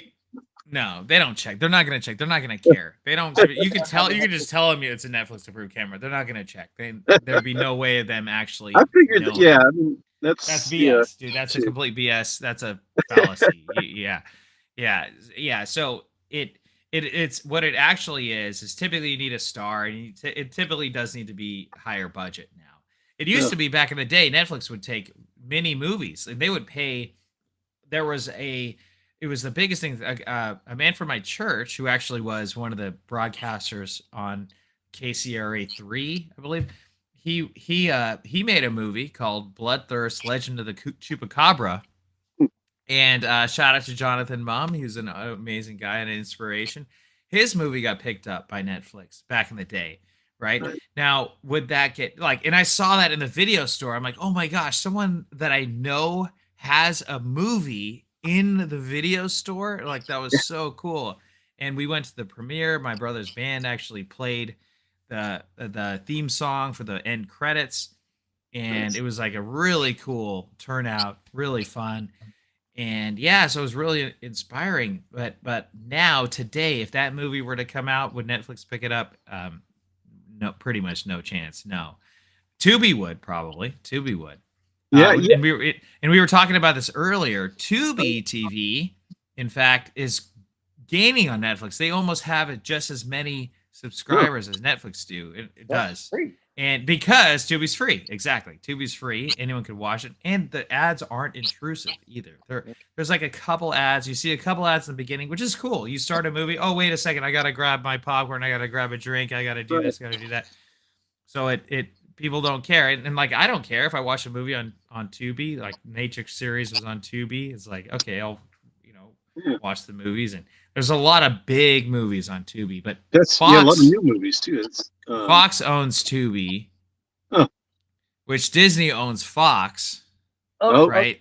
The way I understood that is that Disney purchased Fox, gave them a crap ton of money, and they turned around and they spent a little bit of it on Tubi and pocketed the rest. And so Disney kind of, Bob Iger kind of screwed the pooch on that one, because the guy likes to spend money like a drunken sailor. But yeah, that's true. Do drunken sailors have money? Or yeah, almost. Only on payday. And then they get into port and it goes, well, never mind. We're not going to say Any port in the storm. That's Welty, this is a really great question. It seems limited series are popular these days. Tremain, would you ever do a 4 to 8 episode project where each is movie length? Well, yes is the answer. Okay, yes is the answer. Obviously, yes, I would love to do that. But is that intimidating? Yes is the answer. Yes is the answer. Very intimidating, and it's more money and it's more time. But as you said, limited series are popular, and potentially, instead of getting paid, especially for Tubi, where you're getting paid for advertising money, just like on YouTube, just like everywhere else, you can make more money because people are going to watch 4 to 8 episodes. Now instead of watching an hour and a half worth of content, they're watching 8 hours worth of content or 10 hours worth of content. So then you're getting paid on that content. Could Bigfoot's Ghost would that work better as a miniseries? Do you think? Potentially. I mean, yeah. I mean, we could do we could be like Reno 911, and and do like 20-minute episodes or like 30-minute episodes. That was a lot of footage out there that you kind of had to cut down to the. It was tough to cut. I guess to cut all that. Well, the car ride up there was like 45 minutes, but you cut that down. So, but I wonder if it could be like in episodes or something like that. Yeah, that is a good point. That is a that's one approach. Guilty asked about characters versus storyline, and it's like I think the characters, like, they'll make the story engaging on it. So like that's why the Curtis Jackson, the Barry Barrymore, the Jeff, like you could put those characters in almost any situation. It's entertaining. No, totally. You're right. For Bigfoot's Ghost, we did. I don't know if you ever saw Chris Bigfoot's Ghost. We made a little movie where I play Curtis Jackson. And like, I'm not trying to talk shit, but that girl's a bitch. Like, so he's like this redneck guy, and then learns about how Bigfoot can make a lot of money. And they make this ragtag TV show. But we just went camping in the woods for 2 nights, 3 days, and made a Bigfoot movie. May or may not. We found, may or may not have bought it. Amazon Bigfoot costume. I mean, we found Bigfoot. Sorry, we found Bigfoot. We did. We that was found real him. footage Yeah, too. and he was there. It was real, true footage. Yeah, but Joe has a VHS camera, like literally a camera that records onto a VHS tape. Oh my god, that was fun. Yeah, Yeah, that was a nice touch. it doesn't record audio. No audio. No, the microphone broke like 20 years ago. But it was literally Yeah. it was made in 1985. I paid $5 at a Goodwill, and it still works. It still records VHS. So I hotwired it to a phone battery, basically, and then made it into a portable movie camera. And that's so cool. that was. It's just like there's nothing beats that. You can't. You could fake that with filters and everything, but recording actual like onto a VHS tape, there's something that's just like you can't. Oh yeah, because you can always tell when they're digitizing. They're trying to make it look Digitizing like it, yeah. VHS, and dude, Yeah. you just can't. There's nothing like you just actually doing it. Yeah. Why not just do it on those real cameras? That was fun. Right? That was- Yeah, that was super fun. Welty, is there a blooper cut for SiMP? Yeah, it's not out yet, but that's a very great question that I will answer. There will be. I'll put one out. I'll put one out for you guys. There's a lot of content now that it's out. I want to get step one. Step one is get everything from the premiere out. Right. So I've been kind of holding on to that because I don't. It's like you build a hype, yes, but at the same time, people can't just go watch it yet. So now I'm gonna put out the whole journey of the start to finish, the premiere and everything, and then premiere speeches, the yellow carpet stuff. We have a whole podcast, like hour plus long podcast. Myself, Mike Markoff, and Brooke Piedra, who we talked for all that time after the premiere, the day after. The music video. I can't wait for the music video to come out. Yes, Raka Ali has a music video. Like he's cutting it, and actually I was gonna cut it. Then he's like, "Hey, Tremain, you think I could cut the video?" I'm like, "Oh, dude, actually, yeah, have at it." I mean, he has 1.5 million subscribers on YouTube, so he's he knows what he's doing, and he's gonna have a blast with that. He made the movie, or he made the music, and he made the song and everything. And it's a great song. Yeah, it's super catchy, super awesome. So I think it's going to get, I don't know, I think it's going to get legs, man. I really do. I think with a combination of Rucka plus Brooke being gorgeous and being a great actress, and then with Mike Markoff being a big up and coming star opposite, Glenn himself, from like one of the biggest movie stars now, like Glenn Powell, he's becoming the biggest movie star. I think this guy is like, he's on the stratospheric rise. And so being opposite of him in Hitman on Netflix. Did you see that movie yet, Chris? Not yet, no. Okay, so Mike Markoff, the lead in SiMP, he's in that movie. And he's got a solid part. He's got like, people say like, "Oh, well, you got a small part in this movie," and they're in it for like a second. But no, he's got like a good 7 to 10 minutes of I gotta say this about both him and Brooke. They both of them gave some legit performances. So, and I chatted with him a little bit after the premiere, and Brooke, and she's pretty cool to talk to. But I can definitely see him going places. He's got the look, he's got the performance. So yeah, for sure. Yeah, he's got the work ethic too, because he's done a lot of movies. He's done a lot of movies. He was just in a Little Mermaid horror movie. Oh, that's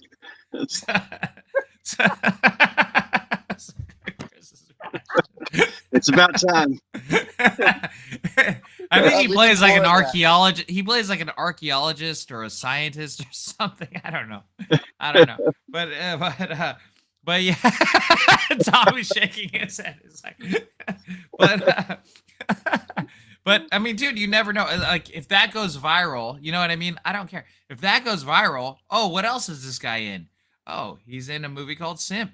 You know, Yeah. or Hitman. Hitman was #1 on Netflix. 10 million viewers in a week. You know, 10 million viewers. He's got a in a crazy day. fan, like he's got a pretty significant fan base of like from all the I don't know, yeah, from Oh, the the other Lifetime shows. movies. Yeah, he's Lifetime got a lot movies. of like he's got a lot of moms that are That's into right. him, and That's right. they do like tribute videos of him like That's right. in slow motion in his videos. Like you know, he's got some he's got some pull, you know. That's cool. And then at the same time, like Brooke she's gonna get a lot of fans. I know Yeah. she is. Which by the way, Boy. guys, which by the way, I'll reveal this now. So the trailer had like 6,000 views, okay? Then all of a sudden it got to 10,000 views. I'm like, oh, where did that come from? Like that came from nowhere. This is actually before I knew that it was out on Amazon Prime. And then I do the research, the analytics on YouTube, and it turns out there's this random website. I forget the name of it. It's like Danny's site or something like that. And it's like all about, gosh, maybe I shouldn't talk about this online, but it's like all about finding scenes of actresses in like distressful situations. Yeah. And someone posted the trailer in that, and it just went like the views just like went crazy. Yeah. So I don't know. I warned her, and I'm like, hey, Brooke, like just so you know, you're probably gonna get some weirdos.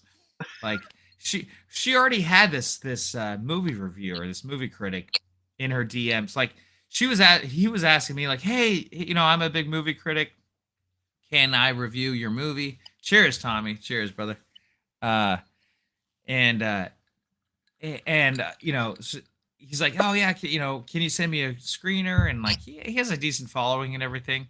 So I sent him a screener, and you know, he gave SiMP a 2.5 out of 5.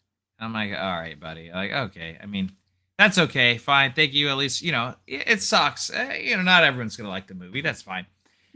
But it turns out Brooks like, oh yeah, he DM'd me saying like, oh, you did such a great job. Who are you? Oh, you got a great look. All these things, and she sends me screenshots of the Instagram, and I'm like, that's kind of weird. That's kind of weird. Like he gives it 2.5 stars, but then he's like simping on our lead star. No, that's yeah. And then so then. The whole the TRUMP ASS nation thing happened, right? And he posted something, and he was like, oh, this Republican, you know, something like that, like this Republican needs to go to hell or whatever, something like that. And I'm like, did you know that the guy donated to Democrat Party? Like he's probably not Republican. And then he went off on me. He's like, "Oh, no wonder why you made an RAPE movie." Oh man. And he goes, "Don't ever effing talk to me," or something like that. And I'm like, "Dude, this is based on a true story, right?" Yeah. And I'm just going off facts, and I'm not taking any sides here. I'm just telling you what's happening. And yeah, then he took his review down. So he had written this whole review, which actually it was a raving review if you read it, but it was like a 2.5 star review. So it was like if you look at the stars, it's like okay, 2.5. If I look at this movie that's 2.5 out of 5, it's like okay, I probably don't have to watch that movie. But he was saying like, oh, production value is great. It's a great Hollywood type movie. Brooke was great. Blah blah blah. But yeah, anyway, it was interesting by that. Yeah, that worked. As an artist, you know, you got to deal with like people that they're going to like it, they're not going to like it, and they're going to have their own bias. As a critic, though, that's got to be kind of the first rule of like, you know, you got to look at something like not bring your own politics into this or something like that. It seems there are too many of them are totally deranged out there these days. Yeah. I don't know if there's something in the air. You know, an old joke that goes back a couple of years, you know, when that whole stupid Baby Shark song was out there. Someone speculated that it opened a gateway to hell, and that's why we have all the arrangements. Baby Shark. You heard it here first. It's because of Baby Shark that we have all these complications, and it's the breakdown of the family dynamic here. And that's why Mark Hamill will alienate half of the audiences out there by telling anyone who he disagrees with to go force themselves. Dude, yeah. And look, I was just correcting him. I'm like, allegedly the guy donated to the Democrat Party, so I don't think that he's Republican. That's all I said. I literally didn't say. I didn't say anything more than that. Yeah, and he just like, he's like, oh, no wonder. Oh, it makes sense you made a RAPE film. Yeah. And I just don't engage anymore because it's like, I know several people, on Facebook. They are very strong. There was a time I used to be strong in my opinions, and I used to alienate others, and I don't do that anymore. And now I'm on the other side, like, I'm just not going to engage because nothing good is going to come of it. Yeah, that's a good point. I probably shouldn't have said anything. I should have said like, oh yeah, man, like screw that Republican asshole. Which isn't true. The primary where he can vote, however, where he can vote against the candidates if he wants to. Yeah, I mean, we know the game, but when you see deranged people like that, don't engage because other people will think you're just as deranged. Yeah, no, that's true. Plus, like extremes on either side, you get lumped. Like if you even like remotely associate with that side, it's like you're like this extreme side on, it's like, no, not really, but I'm just trying to take a logical approach, There's no room for nuance. No room for nuance at all. Speaking of the last beer, Tommy's on his last beer, everybody. Breaking news. Yeah. Breaking news. Tommy's on his last beer. And Necro, I might do some door dashing later on tonight, but it's after midnight. There's actually orders. I've gotten like late night Jack in the Box and McDonald's orders in the Bay Area. I tell you, Tremaine, yeah, DoorDash actually it's starting to pick up now. So yeah, we should do that dashing for dollars thing again. It's like we were sitting in the car for about an hour and a half. It was the biggest. No, it was like 2 hours, 2.5 hours. It was. So we're like, hey, we're gonna go live. We're gonna promote Hayhoe Studios. We're gonna make money, and then that money will go towards Hayhoe Studios. It's fun to movie. We sat in a park and didn't make any money. We went to 3 different places. Didn't get one order. Didn't get one. Shoot. During lunch hour, no one ordered anything. Well, it's been real fun, gentlemen. I have to get going because I gotta get to work in a couple of hours. So it's been fun. All right, Chris. Take care, Chris. Thank you for joining me. Yeah, man. I appreciate you, brother. All right, we'll talk soon. Buy SiMP on Prime, please. $5. Okay, thank you, brother. Thank you. See you later. That's cool. All right, just as 3. Necro's asking, what do you feel is a greater reward, to create a movie or play in a movie or both? Creating the movie, definitely.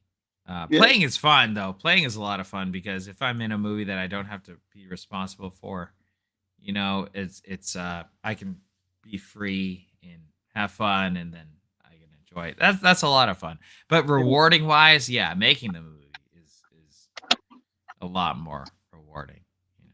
That's true. But it's still, though, it's a weird thing because it's like feelings, you guys. It's like all of a sudden, like let's say, okay, so Tommy, let's say, all right, now you have $100,000 in a bank in a separate checking account. You just have $100,000 right now, just randomly right now. How does that make you feel? Do you feel a lot different right now, or do you feel the same? Oh, I am on mic muted because all y'all were talking. Okay. Well, so you could have chipped in at any point, Tommy. This is a discussion. I muted my mic and just let you guys talk. Okay. I just sit here and look pretty. I just sit here and look pretty. Exactly. That's why we have you here. The eye candy. Yeah, that's my job. I sit here and look pretty. I know. It's a tough job. Someone's got to do it, though. It's the old bad Santa. I got to sit here and look pretty. That's one of my favorite movies, Bad Santa. I'm going to call it a night. Okay. All right, Welty. We'll see you. Thank you so much for everything. Thanks for hanging out. Appreciate you, brother. You're the man. Thank you for the review. All right. Good night, Welty. Good to see you. Yeah. So to answer your question, it's like, it's a weird feeling because you don't automatically feel differently. Necro. It's like, 90K on host. Okay, yeah. So Tommy, so let's say right now you've got a separate checking account from your own checking account. It's at 0. Okay, it's at 0 right now. But then, okay, right now it's at 100K. How do you feel? Oh, I honestly don't think that, like, okay, it happened right this moment. Okay, and I see it. I don't think it really set in until the next day when I actually fucking saw it. And because, like, right now I'm like, okay, cool, great. Okay, yeah, I got 100K. Awesome.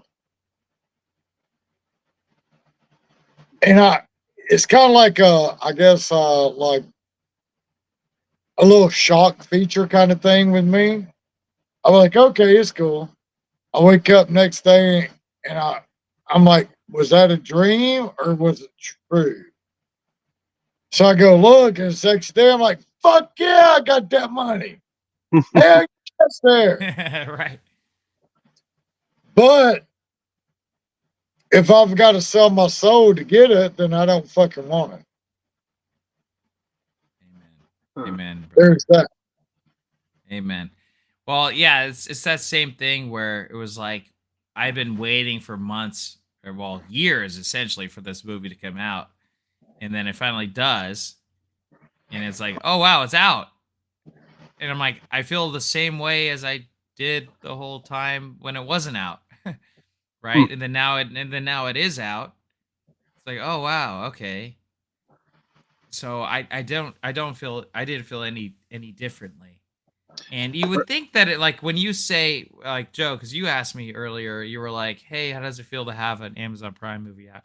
And I can't, it feels good, but like, I can't say, maybe it should feel a lot better. Maybe I should feel way more gracious and way more proud of myself. But I can't lie, I don't feel any different. I feel the same way. I feel like I am who I am. Like, okay, well, I was expecting it to come out and now it is out and cool, awesome.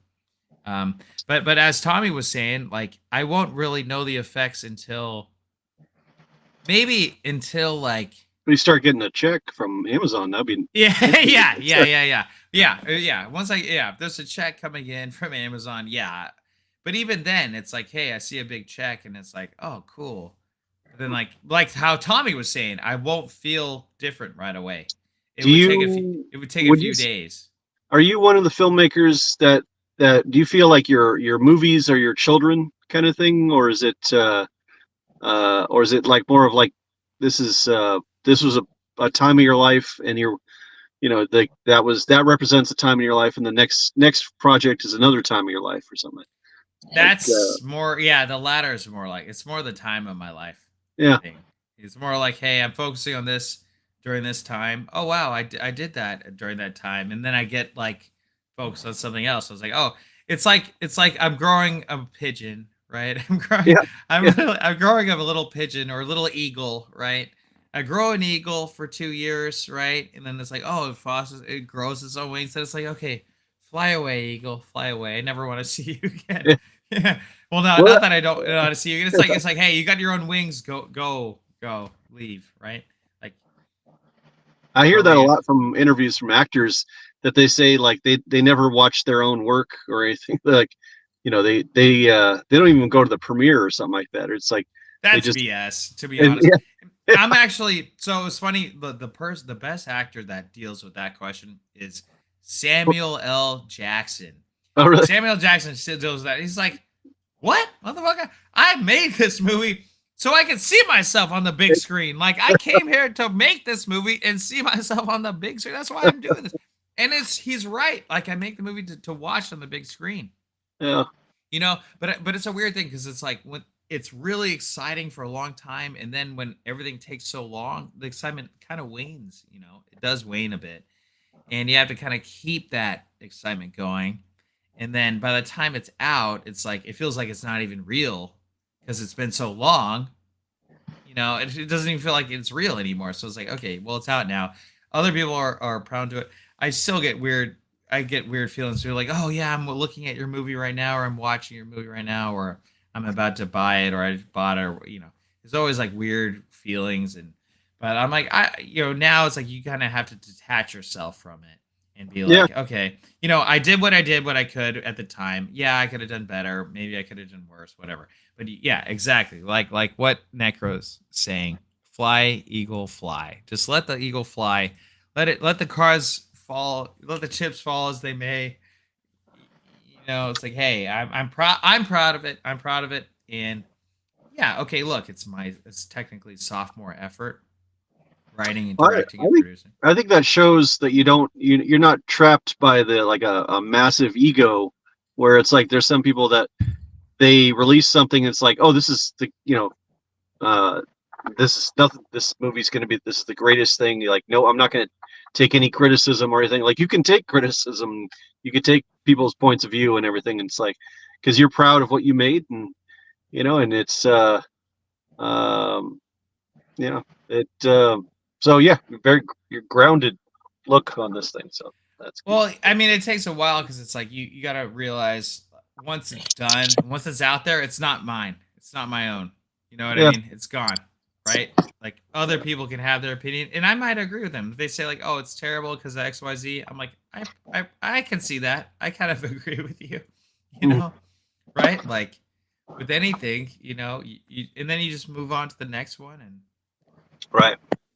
No, and I've seen a lot of content creators over the years on YouTube that they think they're going to start a channel, and they their first video, like, they might get a couple thumbs down or some negative criticism, and it's like, all right, well, I'm never doing that again. I guess I can't. Like, no, that's why you do it again. You keep going at it, and Tommy, you okay?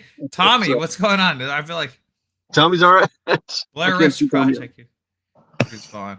Thank you. No, I am proud. No, it's something I'm kind of working towards, where it's like, Necro says I should be proud, and like I am in a lot of ways. Yeah. I'm also kind of an asshole in a lot of ways. I got my phone. To answer your question, my phone is actually now on the charger, and it's not really charging, but it's like 4%. Oh, but every once in a while, it just fucking falls off my computer. So. Oh, because the charger's on a wire, and the wire's at the bottom of the phone, which is like the worst part. Exactly. So stupid. Why do they put the charger on the bottom of the phone? Why do they put it on the side of the damn phone? Yeah. Like, has anyone ever thought of that? No. Yeah, it ain't really charging, and it's hot as fuck. Yeah, heaven forbid, like, heaven forbid he put the charger on a convenient place where you can actually set it down and live stream, right?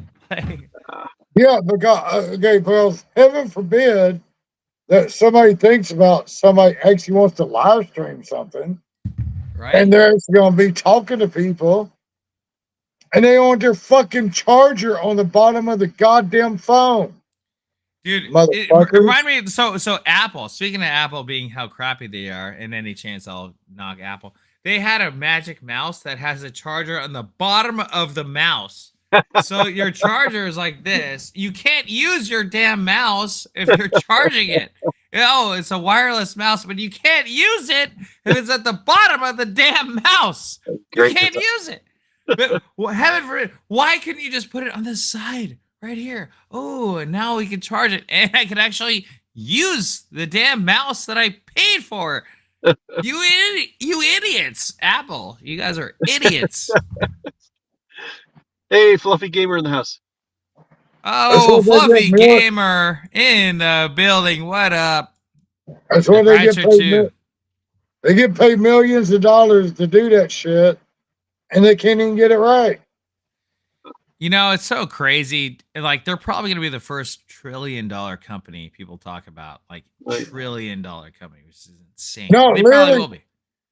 literally, both of my grandbabies have iPhone 13s, and both of them are fucked up. Hmm. One of them, the fucking battery exploded in it. The other one, the camera started fucking. Okay. squeaking. The phones are messed up. I thought you were talking about your grandbabies.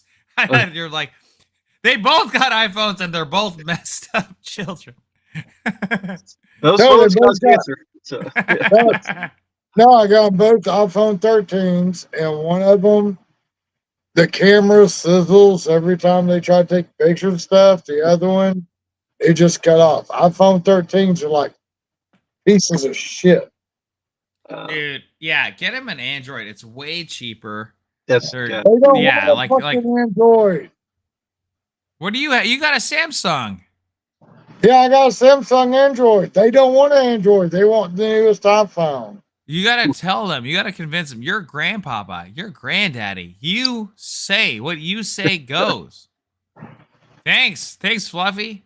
Dude, yeah, you can buy it right now for $4.99, $4.99, Fluffy. I mean, come on. Actually, You can rent for it. You can rent it for $1.99, even. You know, but please buy it. Can you please buy it? And then let me know what you think. Good or bad, right or wrong. If you like it, cool. If not, no worries. You know, I'd love to hear your feedback. Actually, for these two kids, they're kind of like my children instead of my grandchildren. Mm. Because we've already been through this on my lives. If you go back and watch my live streams, you know, the two granddaughters, they're 20 and fix to be 20 and 18. They're more like my daughters than my granddaughters. Why is that, you think? Yeah, because I pretty much raised them like 8 years of their life. Oh, wow. So, yeah, they're more like my daughters than my granddaughters. So, when shit happens, it's like they come to me before they come to their Parents? stepdad. Ooh. Well, I'll be nice to call him stepdad. I mean, my name for him is a piece of shit, but yeah, okay, yeah, we'll call him stepdad. Yeah, same thing. You know, six one way, half dozen the other. Yeah, well, I mean, with all the shit that I went through with them motherfuckers over there, I will call him. I will call him a piece of shit, but I will call him stepdad to them. But yeah, they actually consider him a piece of shit because that's It's a what term he is. if it's a term of endearment. Yeah, you can call that if you want to, but yeah, he's a piece of shit. Well, speaking of which, No, how about I'm just putting it out there that he's so big of a piece of shit that that he hasn't watched SiMP on Amazon Prime yet? well, Yeah. That's a good call. That's a call. that I won't even waste my time on beating his ass and going to jail. Yeah, no, please don't go to jail. Stay out of jail, please. But anyway, yeah, SiMP. Yeah, SiMP. Yeah. Let's go talk about it. SiMP. Yeah. So Tommy, let me ask you this question: are you going to buy SiMP on Amazon Prime? If why or why not? Well, I don't know. My question is do I want to rent it or buy it? Because if I rent it for $2, then I could keep renting it for $2. But if I buy it for $5, then I've got it and I ain't never got to pay no more money for it. So, long story short, I'm thinking that I don't want to buy it because I know you. And with that being said, I'd rather just keep renting it at $2 a pop. That way you keep that money coming in for you. That's my answer. I like that answer. That is a very good answer. You're thinking outside the box, Tommy. I didn't even think of that as a possibility. And hello, I forgot. Mrs. Tommy. Did you already answer this before? What's about it getting on Tubi? Is that the next?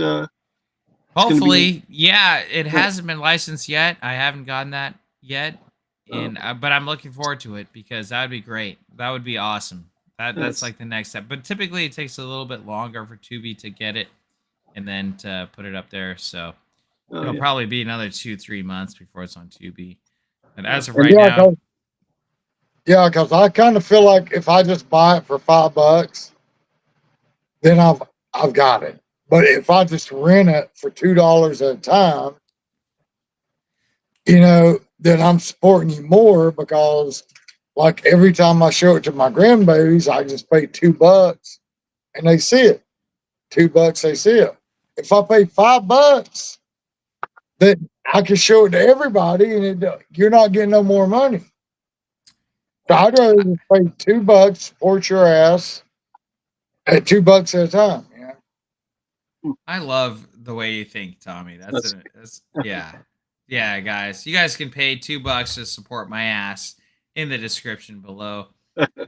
Yeah. So yeah, keep renting it. You can keep renting, or you can buy it once and keep watching it. But either way, I appreciate the support you guys have. Like, I really have been very grateful for you guys because I think this project has a lot of good memories for you because especially that IMAX screening in the film festival. That's got to be a really special time, really good time for it. But, oh, it's great. Yeah, it's great. It's great memories, but at the same time, I'm trying to build a career, right? Yep. I want people to love the movies, and I want to keep making movies.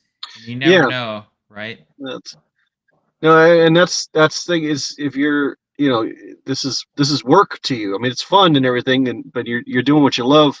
But you don't. If you're an accountant, if you love being an accountant, you don't just do one job and then like, all right, well, I did that. Now I'm going to do something completely different. No, you move on to the next project, and so this is a full time. You want to do this full time, so this is and I am doing it full time, but I want to be able to keep doing it full time. Yeah, right. Because it's like, like after you make a movie, I mean, it just you got to keep going. And I want to be able to keep paying bills, be able to pay bills, and it is a real thing. Like, I don't want to stay in this low budget range. I want to get to bigger budgets, which means I want to get to theaters and I want to get like bigger projects. But it all starts somewhere. It all starts from where I'm at, what I'm capable of, and what we're able to do. But you're on your way, brother. You're on your way. Yes, but thanks to you guys, like, honestly, because without you guys, like, I just would feel so discouraged because it's so hard, guys. It's really hard. It's really hard. There's you've seen this as like, in the industry, you really gotta there's people that like they say, oh, like you tell them like you're gonna do this project and they say, oh, that's great. Call me up and I'll be a part of it. And then it's like, all right, the day's here, and it's like, well, it's and then there's you put in it's a lot of work doing those projects out there, and it there's a lot of people that say they want to be filmmakers, or they say that it would be great to make a movie someday, but you've shown like you've actually gone through this stuff. So I mean, that's what I think down the road, hopefully, the studios or the big investors will see and say like, all right, this person knows how to get the job done, not just saying like, wouldn't it be great to like make this epic something that you've actually made this stuff, you cut your teeth in this business. So yeah, I mean, it's a different, I guess it's a different mindset where once you do it, I don't know, you just keep doing it. Yeah, that's all there really is to it. I mean, it's like just keep going, and then yeah, I am proud of the project, and then people keep asking me what is the next one, but like I have to focus on this one too because I have to market it properly. I got to release those because we have a lot of content to release. You know, we have a lot of things to get out there, and then a lot of people don't know about me. Obviously, no one knows about me right now. Essentially, no one. Like I got to take it like 0 people know about me, right? So I have to really, get people to know about me, right? Get people to know about the movies, right? And if they like the movies, they like where we're going. Original movies, original scripts, something different, something, right? Like something like because people are getting bored of the same sequels, prequels, rehashes, remakes. Yeah, no, Hollywood's officially out of new ideas.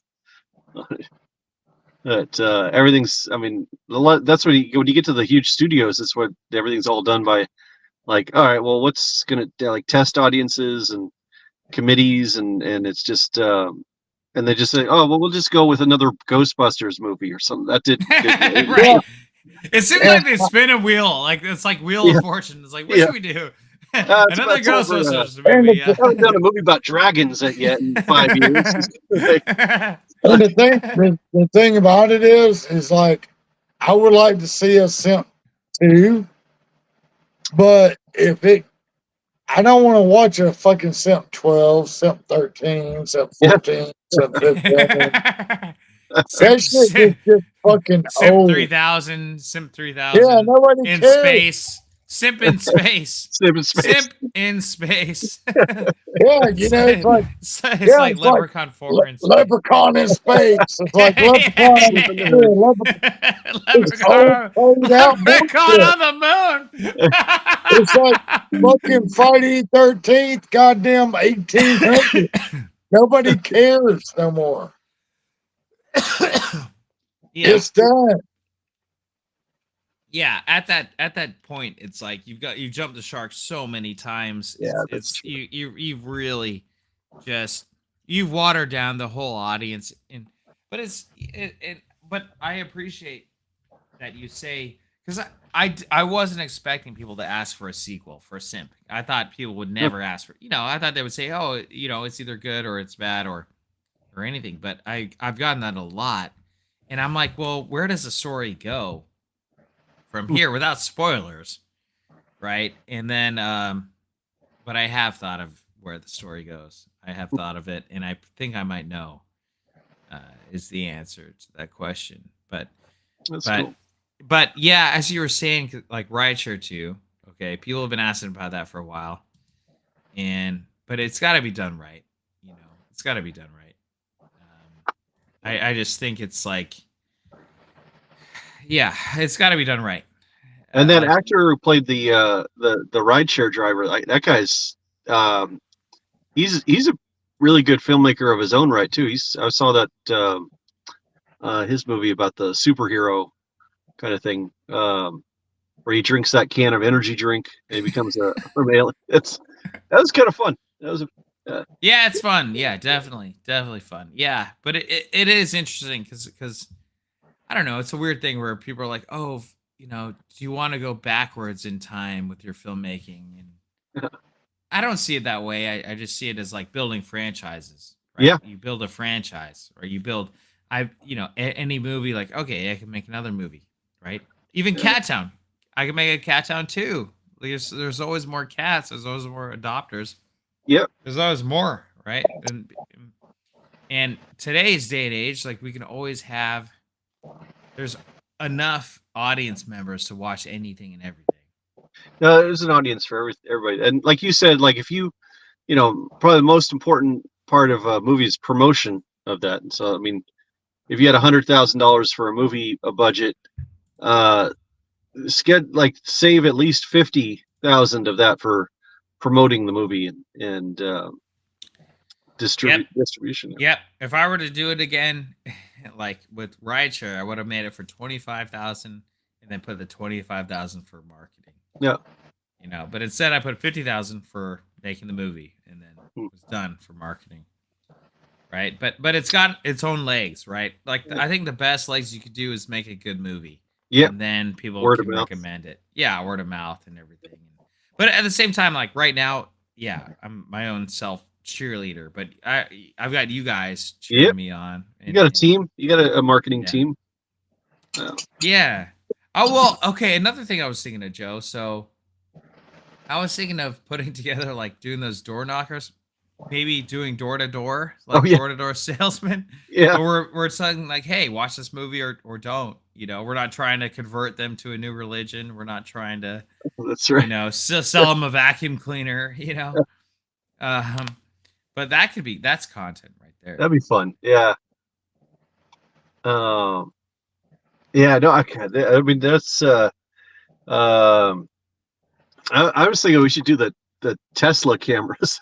It's like those cars are always recording when you walk by them, and we could just like go to a parking lot at like Whole Foods and in a SiMP costume, and then have all these Tesla owners come back and they see like, oh, one video recorded or event recorded. Yeah, you just hold up a sign like "Watch SiMP on Amazon Prime." Exactly. Right? Yeah. And then you never know, because like it would take us like 10 minutes to do the whole parking lot, and maybe one of them happens to be connected with some kind of distribution, some company studio or something like that. Well, shares the video on Facebook, and that's viral right there. Well, even then, like, what would they do, right? What would they do? Oh, no, yeah. Oh, some weird guys in costumes came up and showed a camera saying, watch SiMP movie. Like, I don't even know what that means.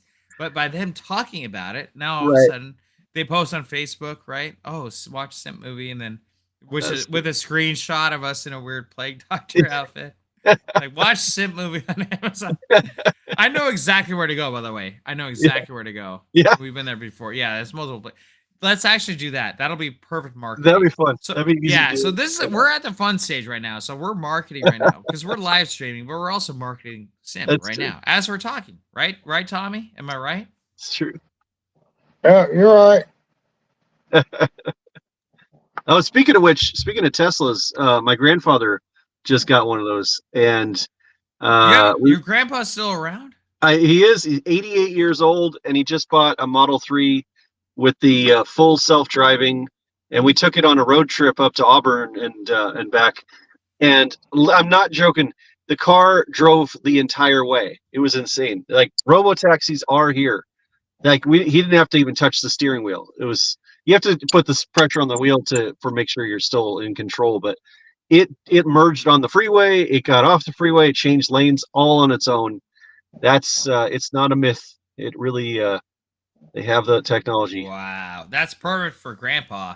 Yeah, it's true. Like, Grandpa, you lost your eyesight. Doesn't matter. Get in this Tesla. Get in here.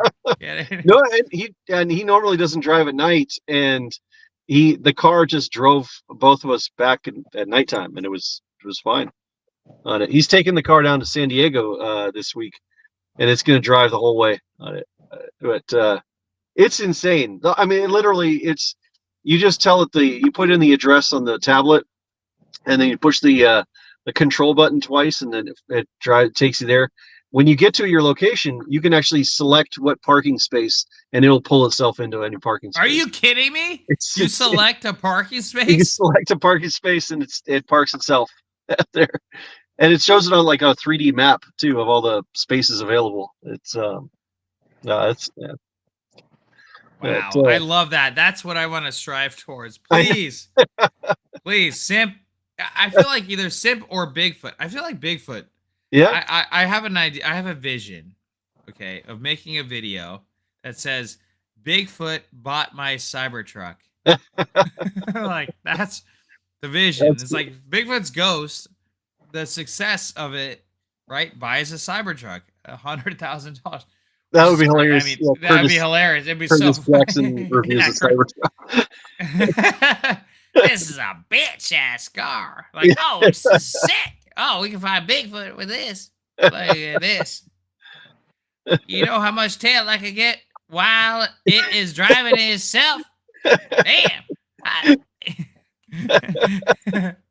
We can go program it to go to the strip club, pick up some bitch, and then keep going. We can go wherever the hell we want. That's cool. Which, by the way, you notice this, Joe? You notice this? Growing this out back again. Growing this. Oh, you get the. I can't see the full. image of the camera. You can't see me at all. I can see the chat. That's it. Wow. Okay, you can see the chat. Interesting. What phone are you on, by the way? I'm on my Samsung, but it's this. Let's see. On this window, Where are you, by the way? Where are you right now? Joe? I'm at a 7-Eleven. Denny's / Motel 6 in Tracy. In Tracy? Don't get mugged. You're in Tracy at a Motel 6 in Denny's in Tracy. No, this is like an episode of Breaking Bad right here. So I don't know. I'm almost back, so I'm gonna call it a night with you guys. So Tremain, congratulations, man. That's couldn't have happened to a better filmmaker out there. Tommy, always a pleasure. We'll see you guys next time. All right, see you next time. Please hit that like button. See you later, Joe. Thanks, Joe. Take care, man. You have a good Thanks, night, brother. Thanks for watching the movie. Thanks, on man. Amazon Prime. All right, it's me and Tommy, just like old days, baby. Oh, now you want to talk to me? I've always wanted to talk to you. Whatever. You gotta get up early. I know. I done told Tremaine I gave you up early. I done told him. Well, Tommy, yeah. Well, we can stick around, or if you gotta go, you gotta go. You know. Yeah, I'm a grown man. I'll do what I want. So. That's right. That's what I like to hear. Cheers to that. Cheers to being a grown ass man doing what you want. Cheers. No, she's got to get up in the morning. She's got to take a friend of hers to the hospital to have a surgery done or something. Anyway, it's all fine. Do you have to get up early, Tommy? Yes. Yeah, I got to get up to take her. So, yeah. Oh, gotcha. And I'm going to go work while she's fucking over there. So, yeah. Nice. Well, yeah, I don't want to keep you. If you guys gotta go, you gotta go. But you are a grown ass man. It's all good. Okay, it's all good. It's all good. No, we're having fun. It's a Monday night. You know, it's so random because I was never told the date. I was like, he picks the one night that I've actually got to fucking get up early to fucking do this. I'm like, God dang, dude, really? Just so you know, I did not pick the night. The night was not picked. It picked me. This is the only night I the soonest I can go live. I couldn't go live last night. And tonight's the soonest we can go. Yeah, it's like he picked the only night that I need to get up early and go do shit. The one night. The one night. The one night. You're a fucking asshole. The one night to rule them all.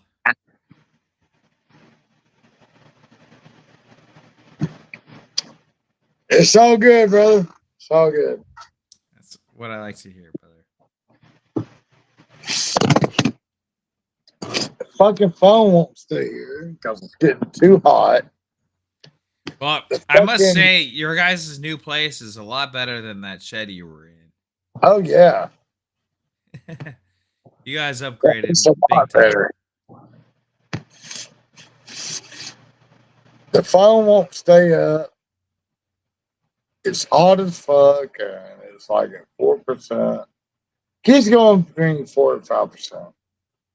It's just standing around there, Well, because it's got that fucking little plug underneath. You know what I'm saying? It's fucking ridiculous.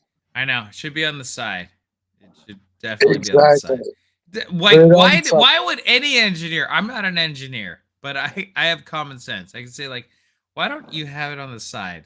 Because no one's gonna put their phone on the side. But they're gonna put it vertically, or they'll put it horizontally. Even if it's on the side, you could still have it on the top side charging, and then horizontally have the phone. So that makes no sense why it's on the bottom. Yeah, the bottom makes no sense to me. It makes It's no fucking sense. ridiculous. No one. We're not. Neither one of us are engineers. Why is it on the bottom? It's the dumbest place to put the charging for the phone. So It makes dumb. no fucking sense. Like, watch, like Samsung people, Apple people are watching right now. They're like, "Oh my gosh, you just sparked a revelation in us. We're gonna put it on the side now, where it should have been the whole time." It's like, yes, like, Yeah, why does all of it have on the bottom? I mean, and then like I said, my grandbabies, they're having issues their Apple their iPhone 13s. oh yeah, yeah, making noises and dude, that's ridiculous. Now I gotta pay for them to fucking get new phones. Because their iPhone 13s are God bless you and save you. literally my one grandbaby, she literally just got this iPhone, the refurbished iPhone 13 3-4 months ago. Okay. Okay. And she's the one says that the battery exploded and she can't use her phone. Really? That is so weird. Did you check the warranty? Oh, Tommy froze. Necro, if you want to join, dude, you should join. Necro, you should join us. I think Tommy Gown. Tommy Gown. I'm gonna wait to see. I'm gonna keep an eyeball on Tommy. His phone might have died because it was on the charger at the same time, and I think maybe something happened. Might be the selfie stick kind of dude. Yeah, but at the same time, you want to be able to set it down, right? So if you have it, if you're trying to set down your phone and it's like this, right? So, you know, if your charger is on the bottom and you're trying to set it down, it just doesn't work very well. It's all good, Necro. I appreciate you tuning in. I'm sure Tommy will be back. He'll be back. He'll be back. See, we try to bring him on. Oh, he's back. There he is. Hi, you is. It froze up on us.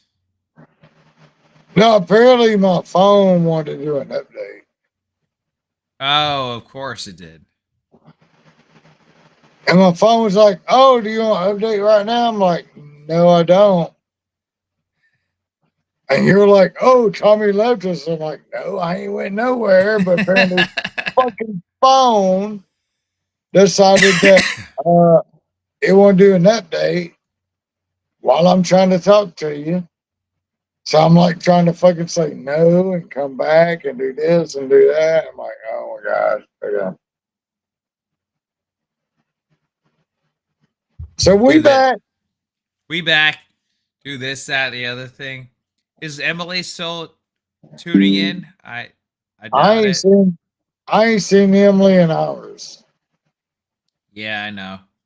She might be still tuning in because sometimes she just tunes in and doesn't respond, but she'll listen. She came by, she said hey, she did like a drive-by and left. Right? But yeah, we'll get her to join in again. Yeah. No, I'm thinking about more strategic approaches to live streaming and marketing and everything. Yeah, we get to have fun with this one. Necro says, Tommy still got beer.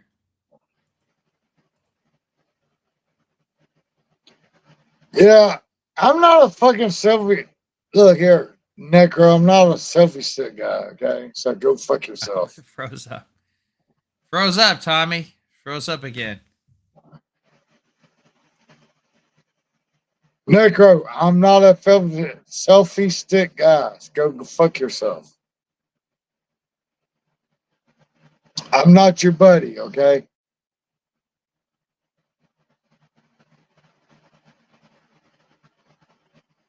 Okay, there he is. He's back. He back. Oh, maybe he not back. Do you not hear me? Do you not see me? You're frozen. You look like a frozen gnome. I'm not frozen. I'm talking to you.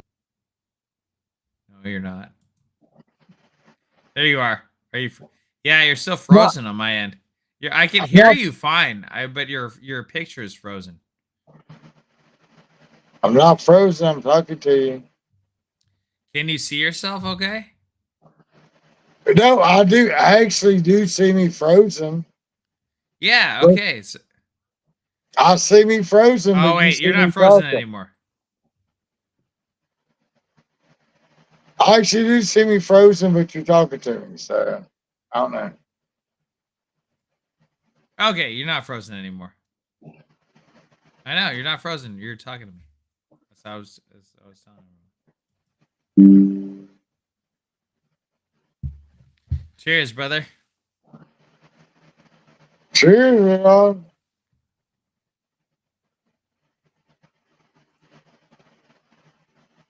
Multiverse traveling. That's what you do, right?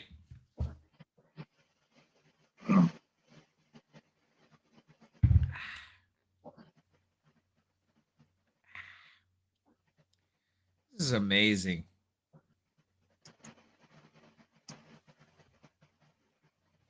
Am I right, Gandalf?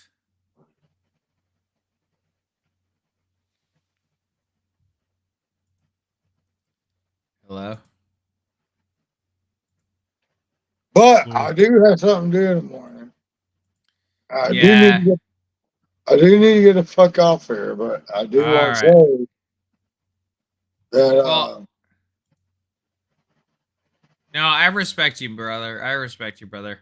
We can pick it up again tomorrow night or something. Probably tomorrow night. I'm probably gonna be up tomorrow or live tomorrow night as well. So if you gotta go, if you gotta sleep, man, I don't want to keep you up too much, you know. Tommy, you got the floor. Yeah, Tommy, I'm gonna give you the floor. Here you go. Like I said, I do need to get up really early in the morning. At this point, it's like fucking 4 or 5 hours from now. I got shit I gotta do. Like I said, this is the only fucking night I actually gotta do something in the morning. But yeah, I have no problem hooking up with you tomorrow, hanging out with you, doing whatever. It's all good. Okay. I gotta go. I need to go to bed tonight because I'm really way past the time that I need to do. The do shit I need to do tomorrow. Yeah, but I don't gotta get up early, so I just kept hanging out with you because I want to. Okay, and I appreciate that. and yeah, it's all them things. It's like, okay, I'm not gonna blame you. I'm a grown fucking man to do what I want, but at this point in night, as a grown man, I'm saying, hey, I gotta go to bed. I got shit tomorrow. Hey, you gotta do what you gotta do, brother. You gotta do what you gotta do. I'll only be on for like 5 minutes on after you head out, and I'll say my goodbyes. What time is it? My time? Oh, it's only 1 a.m. my time. I might be on for a little bit, but no, I'll be on for like 5 or maybe 10 minutes. Probably closer to 5. But yeah, brother, it was great hanging out with you, man. And yeah, you gotta do what you gotta do. I'll let you get going. I'll let you let me go. I'll let you let me go. And it's been a great. Oh, you're frozen again. He froze. He froze. I'm not froze. Oh no, you're not frozen anymore. Okay, I got you back on. Here, let's see. Oh, you're froze again. You're froze again. I'm not frozen. I'm here listening. Oh, you look frozen. You're like Santa Claus. You're frozen. I'm not froze. I was here. Let's see. Well, yeah, I'll let you go. Okay, I'll let. Yeah, I don't want to distract your business. Right. So we'll continue this tomorrow night. Okay, tomorrow night we're gonna do more. Tomorrow night would be awesome. Tomorrow night would be awesome.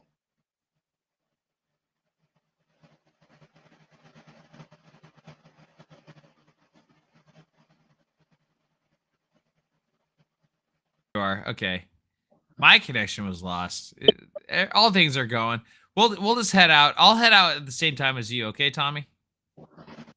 Tomorrow night would be awesome. All right. All right. We'll end it at the same time, guys. Thank you guys so much for tuning in. I really appreciate it.